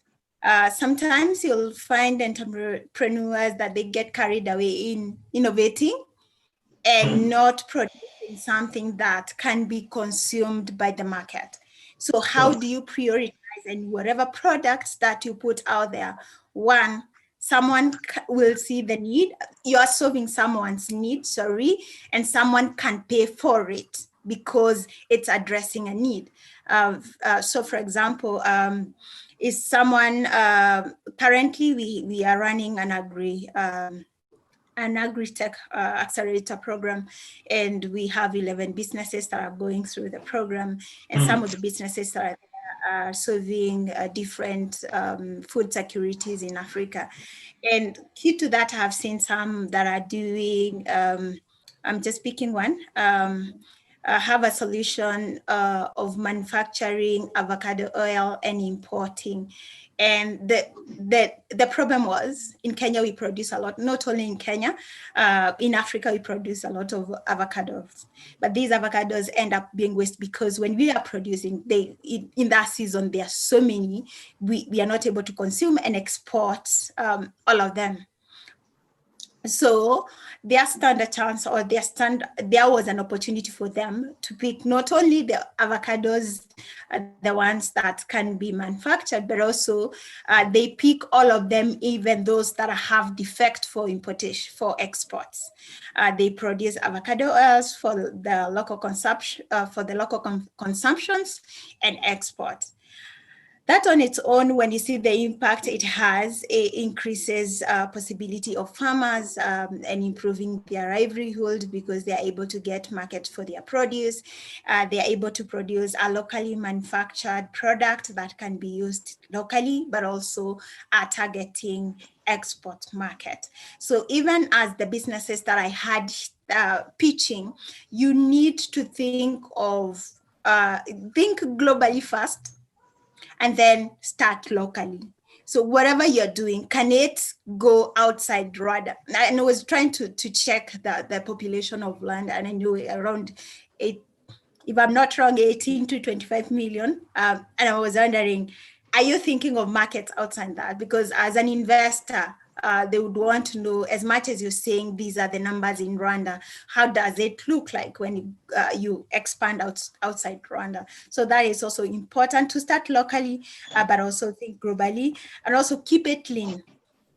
I was looking at the team. I don't know whether they are pro bono. I don't know whether they are getting, you give them grants at they start out and they have all that, which is good. But also, for how long can you be able to sustain such huge team, even if you're getting some seed capital from the get-go? Can you start with the essentials only and add on as the need arises? Because if you don't keep it clean, you will die at some point because you run out of cash. So that is important. And to conclude, it's important to keep acquiring customers. I can't overemphasize that. If you don't acquire new customers, you don't grow. You will die, because at the end of the day, your business grows because you're providing a service or a product to a certain market segment. Thank you. Interesting. Thank you, and very much. Think global, but you start locally. I think it's a great way to start a company. But I think you know what he's talking about, having working with you for the entire 6 months and more, following up slowly. But let's go back to the life when you were in 250 or any another incubation program, as I guess you passed through different ones. But do you think this incubation program that you've been, let's say 250 and others, do you think they added value to your company, to the growth, and how was that happen? I wouldn't say that they added value, but they shaped the company and the product itself. Yeah, because you know, when we innovators are sitting there and innovating, we're using our mind and maybe looking for, we don't know how to look for gaps in the community. Sure. So we sometimes think of a product in our mind, and we try to make the prototype without considering the market and the gap on the market. Sure. So the first thing that I learned in incubation was that one. So the product is for the customers, not for you, not for yourself. Sure. So you have to consider the market gap. So that's why I say that it shapes my company, it shaped the product, so it shaped the business model and everything. So really, when someone is starting a new business, mainly startup, so you need mentors, you need people that are experienced to guide you, to show you the way that you can survive and sustain your product and your business and make an impact in the market. So it really shaped everything. So I learned lots of things, and I think it is the basis and the foundation of most of the things that I'm learning. Interesting. Thank you very much, Bora. But from the program, when you are in the program, I'm asking the last one question to both of, last question to her and to him, and then I'll ask two questions from her end, and then I'll open it up to, if you have questions online, please feel free to ask. You can direct it to them directly, to either Anne or Bora, or you can also put a comment there, and then we'll be able to read it at the end of the day. But from the point where you left the incubation program, there's something that was added to you. And what are those strategies that you used in order for you to make sure that you succeed, or you run the company after the 250 support? So actually, the first strategy is networking, and the second one was team. Yeah. So I mentioned about the challenges that I made, but it's when you have a transfer team, and one of the challenges was management of the team. So that means you have to have a clear vision of what you need to achieve. And when you have that clear vision and you have to set objectives and goals, maybe for short time, maybe 6 months or 1 year. And when you set those goals, that's how you start to determine how can we achieve these goals. Yeah. And then you try to assign the duties to your team.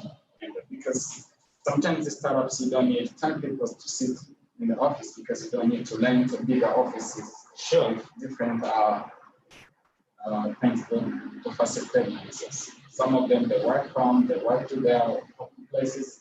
And some of them, they are freelancers. So that means you need to manage people who are working remotely and who are working for themselves. And you need to motivate them so that they are motivated, they are well motivated to work for you and to work for your company and for your product. Yeah. And what does it mean? That means you need to clearly set the duties for each one.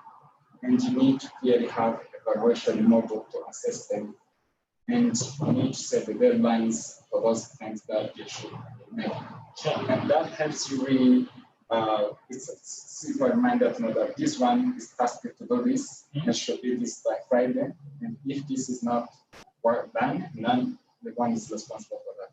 And for team management, those are the strategies that are planned for that. And when you are new retirement, you don't have enough funds to cover your expenses. And you might consider like find a shared room and share the office and share with others. You might first, it's cheaper, but secondly, you share experiences with other entrepreneurs in the same workspace. So that is also easier and then simple for you. And then as you grow, now you learn how you can expand and fund the workplace. And the third thing is to cope with the customers. And to cope with the customers, it was really challenging.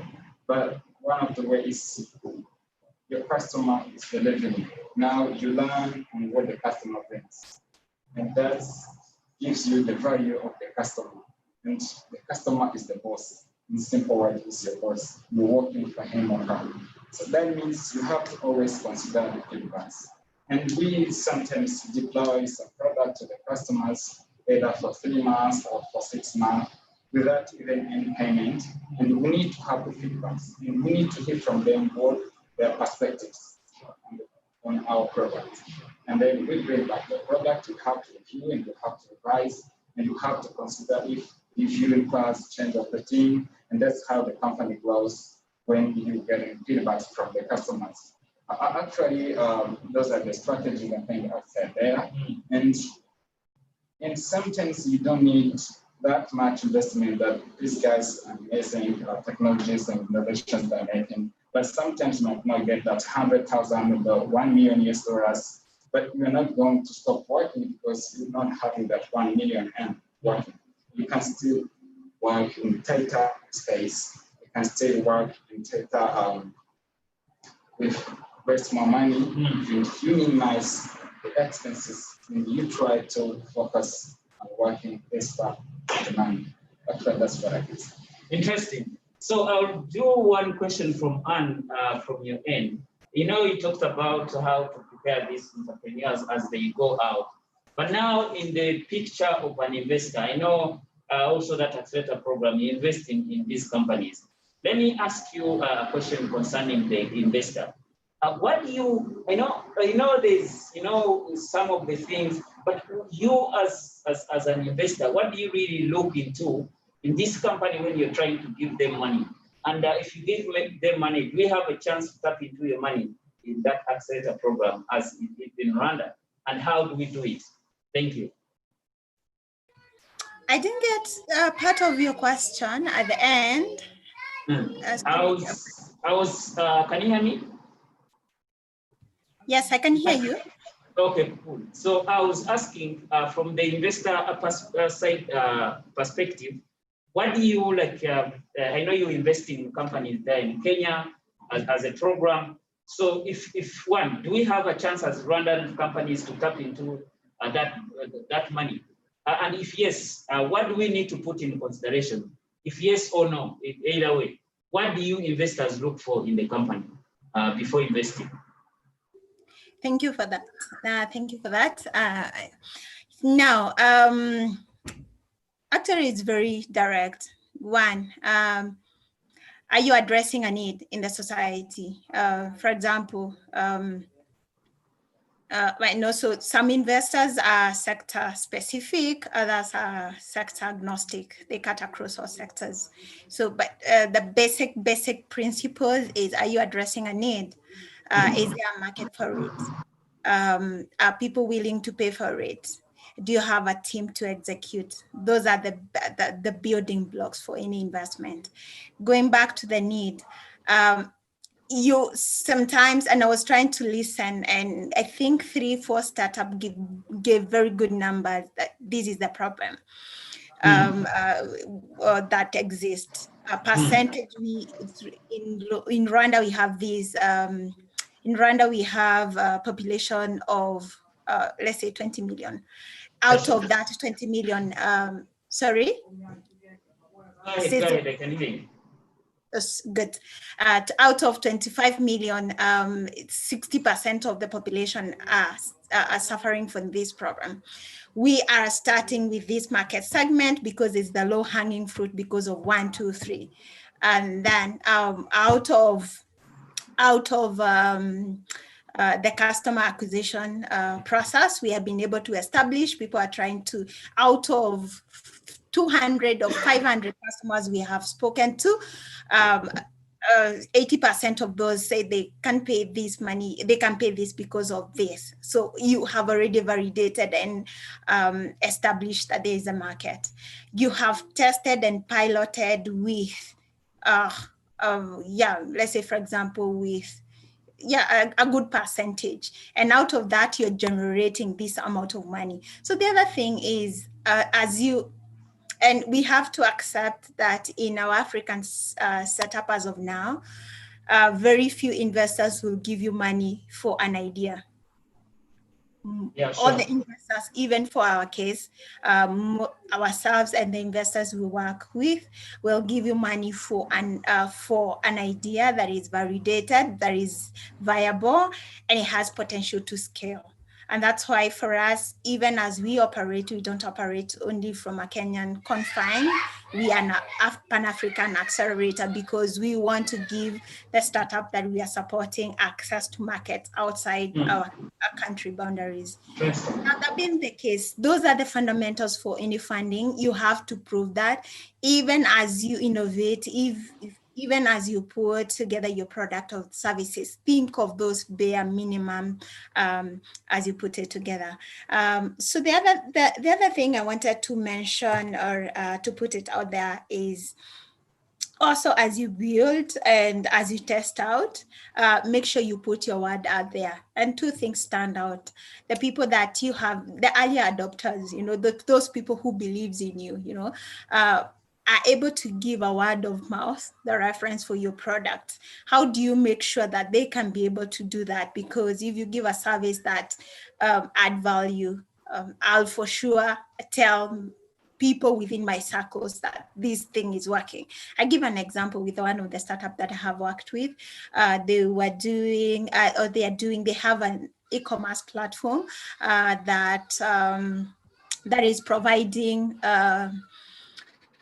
services, they produce, or they are able to supply meat, any kind of meat, at any quantity price that you have.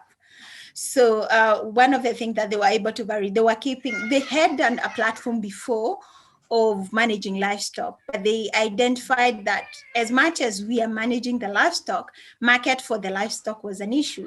So what they did is to create a new platform where they can be able to sell the raw meat to the market segment. And also the other thing, they were able to establish that most of the people, especially the early adopters then, were mothers. And most of them from the urban centers are quite busy. So you're leaving work very late in the evening, you need to buy groceries here and there. And you have so many other competing priorities. Meat will be your last thing you want to do. And that's why sometimes they left out to the men. Now, they discovered that they can be able to create a platform.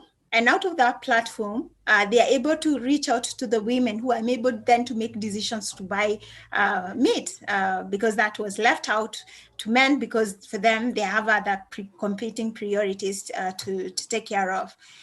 And within the first 3 months, they were able to onboard more than 1,000 women, 1,000 households to be able to cater that between age of 28 to 40 that were working. And they were able to grow very progressively because one, they were able to identify a need, a sweet spot in terms of the need, and people are willing to pay for it.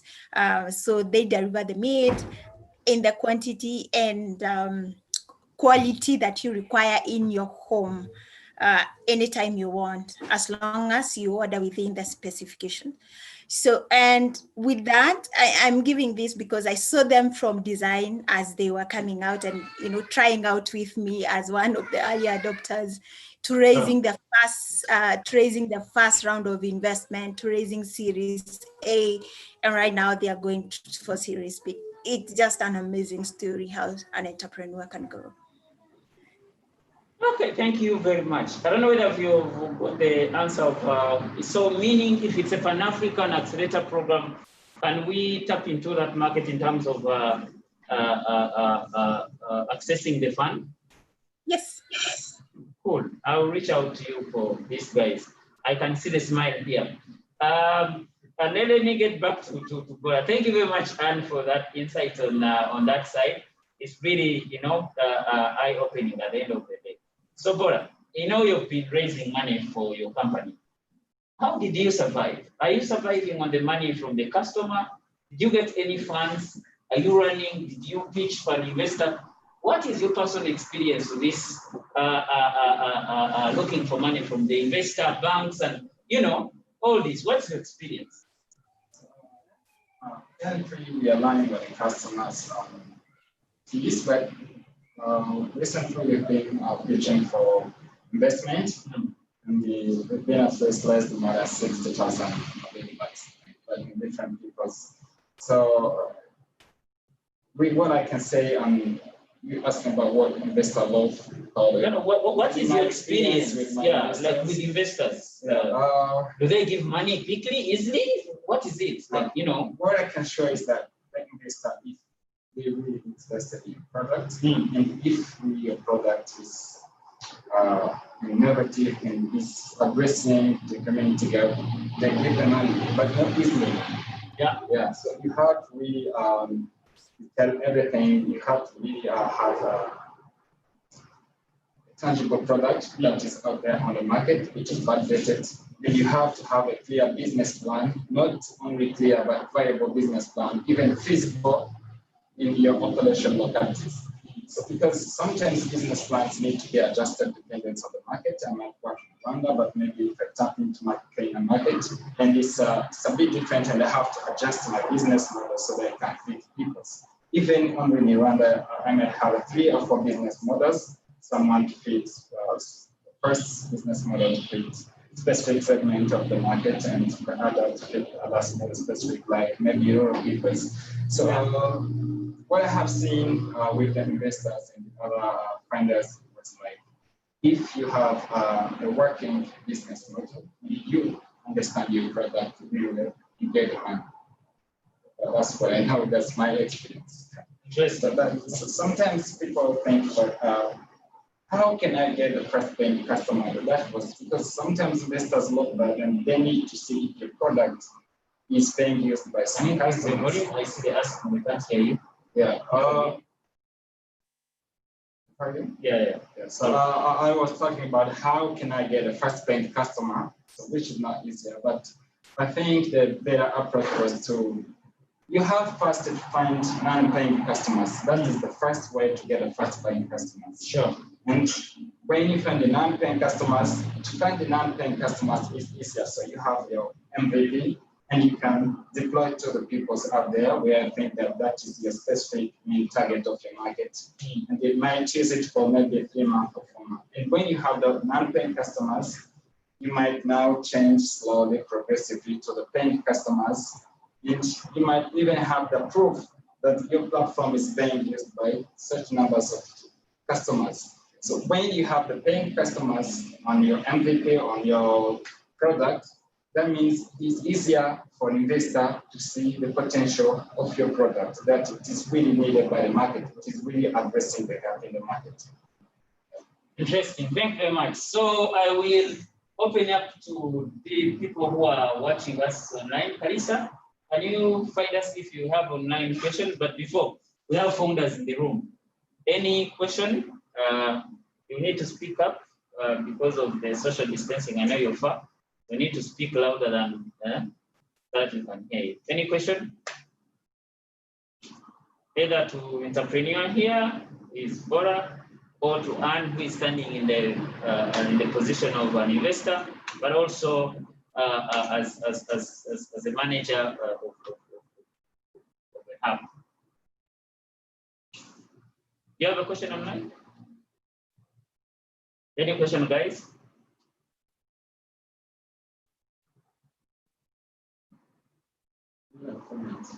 Even a comment. Exactly.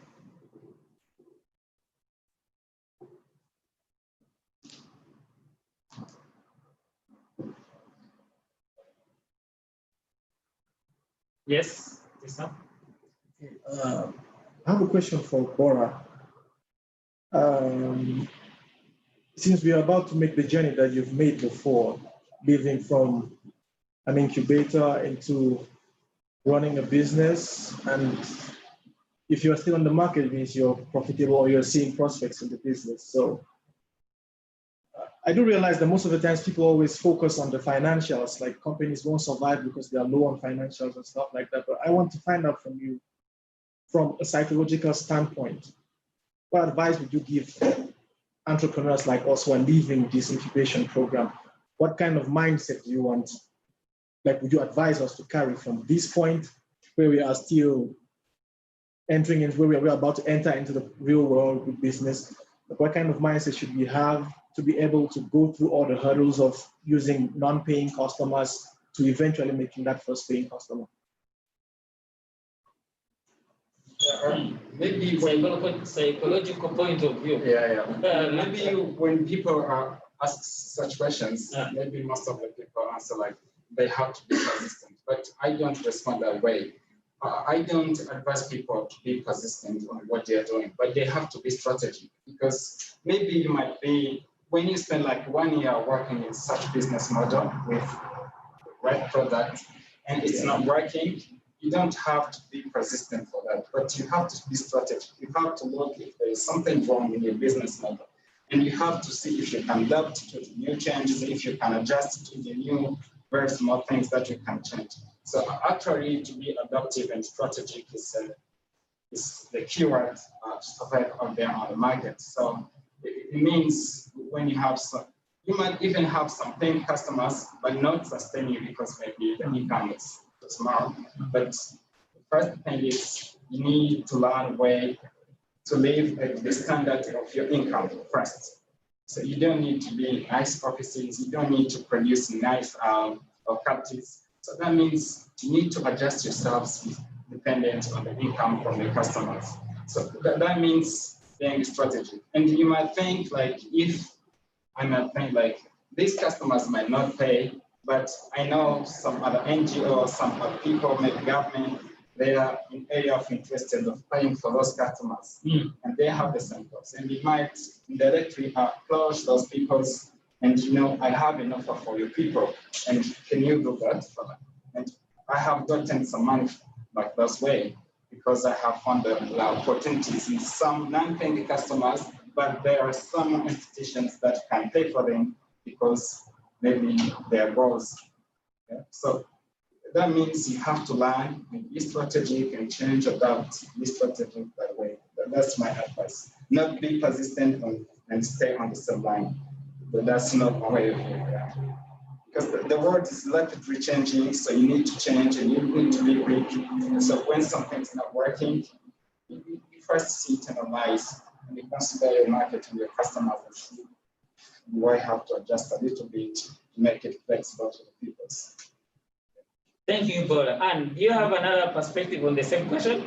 I was wondering. You got the question?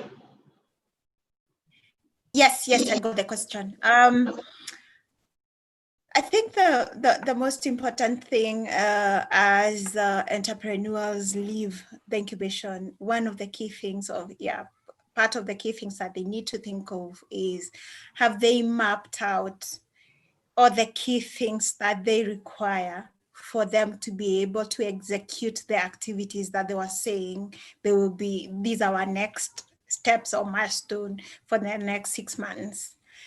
And what are those? Have you written those down? Have you put a timelines to those? It doesn't have to be accurate, but it gives you some sort of understanding how your next 3 months will look like and what you require. I know one of the key things entrepreneurs will always tell you is money. But most of the time when you sit down and ask them very basic question, it comes down to some of the things that they don't require money. The other thing that they need to do is scenario planning. I know right now they are saying we need this money so that we can go to the next level of growth. What if that money doesn't come? What happens? So scenario one, you want the money, this happens. That is the ideal scenario. Ideal scenario most of the time doesn't always happen. So what happens if you don't get the money? What is plan B? You need to do an evaluation of the skills or the resources or the tools you have, either in the incubation or outside the incubation, and how you can utilize them. The next thing is to ask yourself, how do I manage the team? I'm not very conversant with how you run your program, but if you have the seed capital, it will not give you runway for long. How do you keep your cost at bare minimum so that you can have at least a longer runway for you to keep doing what you're doing? And the other thing, I like what Bora was saying, if things are not working, don't keep grinding. Accept it's not working. Learn from it, take a break if you need to, because it's important. And then ask yourself, what do I want to do with what I have gained out of this experience? Do I want to continue doing it? Is there something that I can continue working on out of this? We also understand, we also as an industry, we put a lot of pressure on entrepreneurs but also there's another perspective to it. Not everybody who starts out a business will succeed, but the lessons that they get out of the process is immeasurable. Can you use those skills? Most of the people have seen running startups and they failed. They have been able to take a different path in life and they're successful. Can you take those skills and utilize them elsewhere if this doesn't work? It's important. The other thing is, are you leaving the incubator with a mentor? Is it something you can continue reaching out to as a soundboard? Like I said initially, entrepreneurship is a very lonely journey. Do you have someone that you can keep talking to as a soundboard in times of difficulties? If you lack clarity, if you require someone who can give you you can be there to strategize on, sometimes you just want to hear someone else's perspective. Did you leave that did you live with such a person in your from your incubator? And then again, all the resources and tools that you have been provided for in the incubator, are you making 100% use of those going forward? Because you require them. They should be a stepping stone to the next level of growth. Thank you very much, Anne. And I think it's clear. I won't say repeat anything, but for the interest of time, I guess we have some few questions on the online. If you can read 2, 3 so that we can end in 2 minutes from now, because it's already 5:30, it is 6:30 in Kenya. So we need to release Anne to go and do other stuff. So, Kalisa, you have questions? Can you read for us? Yeah, sure. I have a question from Katie. First, she starts by saying, thank you, Anne, for the insightful advice. And her question is, what advice can you give a startup on how to manage a team that is not getting motivation, in parentheses salary, to keep or maintain the commitment of running a business to a regular period? Okay, this is a very situation-based question, but the most crucial things to understand is your team motivation, and also to understand the basic of hiring the right team for a startup. So as you hire, what are those, it's not only the skill, but what are those other aspects are you looking for in the people that you're hiring? Because if you get it right, then the people will buy, you will hire people who are buying into your vision. They will understand you're learning a startup. A startup doesn't generate revenue for quite a while. If they have that kind of understanding from the get-go, then it become an easier conversation from a point of, we are building this thing together. And this is something else I keep on telling founders. As you create this thing, you can't have the cake and eat it. You need to understand, for it to work and you require other people to support it, you need to let go of some of the shares or ownership of the company. So early on, as you start out your business, it's important to understand, as you bring in key people in your organization, you need to understand the motivation might be, this thing, if it grows to be what we envision it to grow, we will benefit then and not now. So you need patience. How do you get patient people, but also with commitment and with the grit that is required and resilience? So if you're willing, so the conversation most of the time that we encourage the startup that we work with, can you think of vesting arrangement with earlier on employees, key employees earlier on, where they get share options in your organization? You're telling them, I may not be able to offer, you are skilled, and you have what it takes to help me take this company from where it is to where I need to be. I may not have the resources right now, but we anticipate to get resources then. So in that case, if you contribute one time and your expertise on this for this period of time, then you get this in exchange. So nobody gets anything now, including yourself, because you need to put time and effort and everything into it. And when that, it can be 2 years, 3 years, depending on the agreement. And every year that elapsed, then someone get a piece of the share options, as you agree. That is a motivation enough, because as a human being, we have a thing of something of my own. I'll do anything, or I'll try to work with any options that is provided for it to succeed. So earlier on, think of those kind of arrangement. Even when you get your first seed capital, don't think of starting to pay yourself. Prioritize what is urgent now.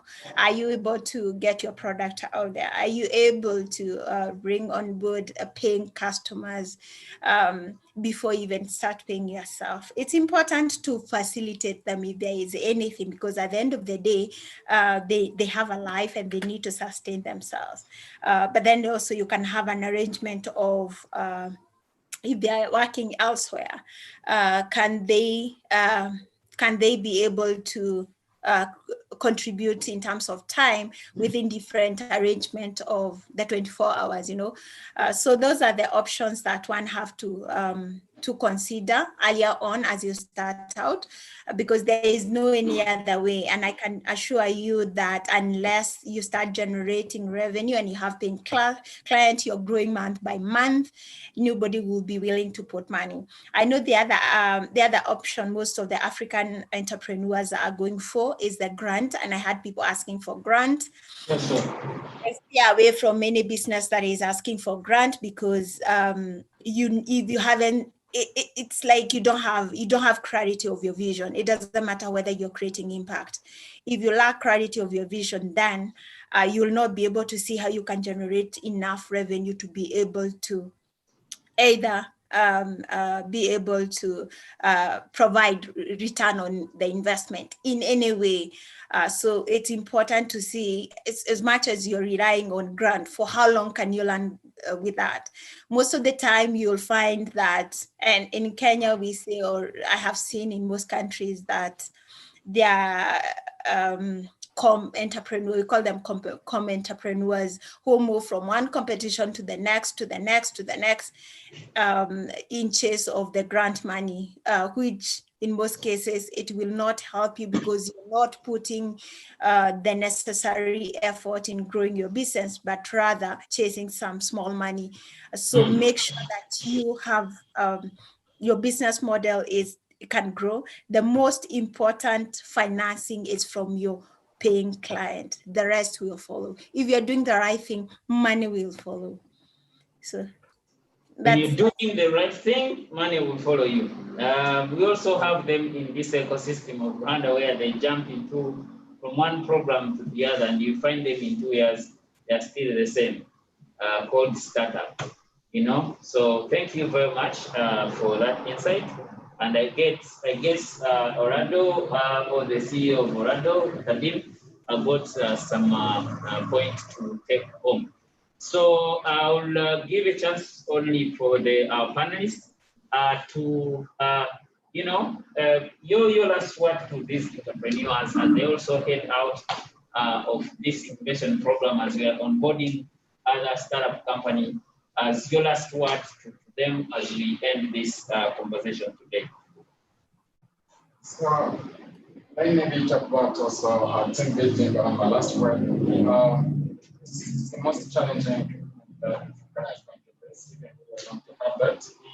So the first thing to motivate your team is we mostly spend time in pitching for investors and looking for money, but you have to learn how to pitch to our team members.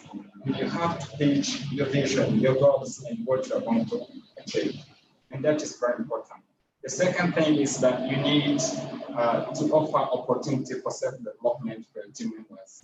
So otherwise, they're going to be bored and you're not going to enough revenue. So that means if you have opportunities, don't go as the founder and CEO. You might offer opportunity to other people so that they feel associated with what you're doing. He's a part of it. So you have to provide those opportunities.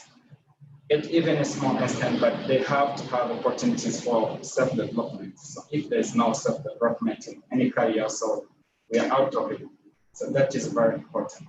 And the third thing is you have to be specific on what everyone should do and what is the incentives. It might not be money, but you have to integrate different approaches. Maybe if someone reaches the base goals, maybe it is going to be converted to 1% or 0.5% of equity. And he thinks that whatever he or she's doing is worth of doing. So actually, it's about inspire your team. It's about self-development of your team. So actually, if your team doesn't see any self-development in the career they're in, actually they're going to be bored and break out. Thank you. Interesting. So motivate your team. Go give them chance. If you have to travel to Kenya and you've been traveling as a co-founder, give a chance to a co-founder to also go. And just reminded me of something in 250.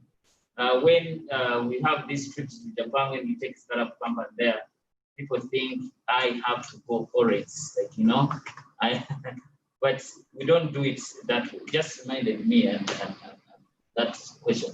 So thank you very much for that. And Anne, let me hear from you as your last remarks, advice, comment that you can give to these guys that are heading out of this program, but also other people are planning to go in another program. And at time T, they will also leave and other people come onto the program. Well, I have said a lot to hope they have been able to pick one or two things, but to summarize, I want to keep it very short because I think I have covered most of the key areas that they can pick bits and pieces to help them get going. Sure. Stay afloat.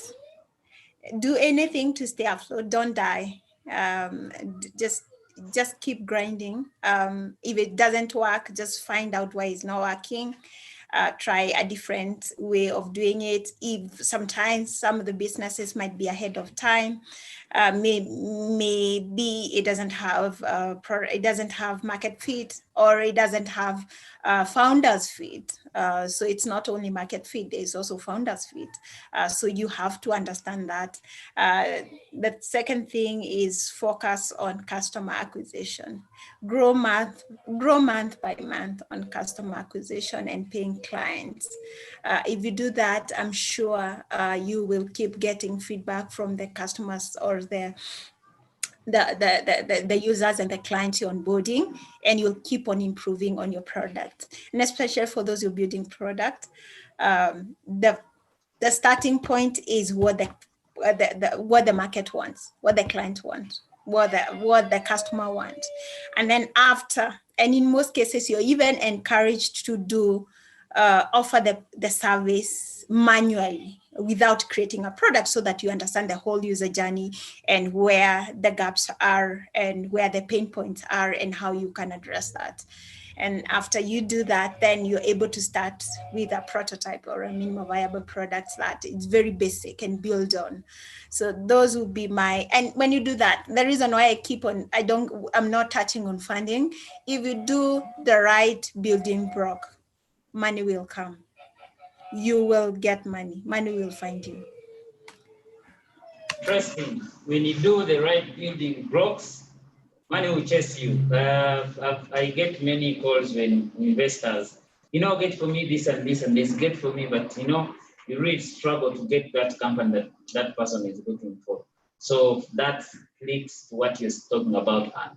So thank you very much. Thank you very much for your time. For this time that you've spent with us the whole evening almost, and we see we're late, and we played a bit. We were supposed to end at 5:30. We late for some few minutes, but really we thank you for your time, and anytime also you invite us, we'll be able to make it as you wish.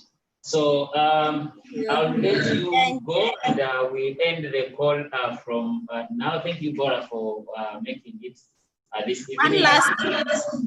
Yes, Anne, you have something? Thank you so much for having me. It's always a pleasure connecting with you. Looking forward to, I might be coming to Rwanda anytime soon. I'm not so sure, but if I find myself in Kigali, I will for sure pass by. So thank you. Many greetings from Kenya. My team was here. Jonathan B is my colleague, and interesting conversation and pitching. So yeah, thank you. Thank you very much for joining us today, and say hi to Jonathan with the team. I've seen the tweets and everything. So we're really looking forward to see how we can do the partnership. And this is what we actually need as Pan-African in terms of supporting the startup company. How do we work together in order to share the knowledge and skills from different parts of the continent? So thank you very much, and have a great evening. So those who have been following us online, thank you very much for joining us this evening. Until next time we have another talk, we'll let you know. And the conversation can keep going on our social media. Those who have been watching us live on Facebook and YouTube, thank you really very much. And keep the question coming, and we'll get back to you anytime soon. So have a wonderful evening, and see you next time. Bye-bye.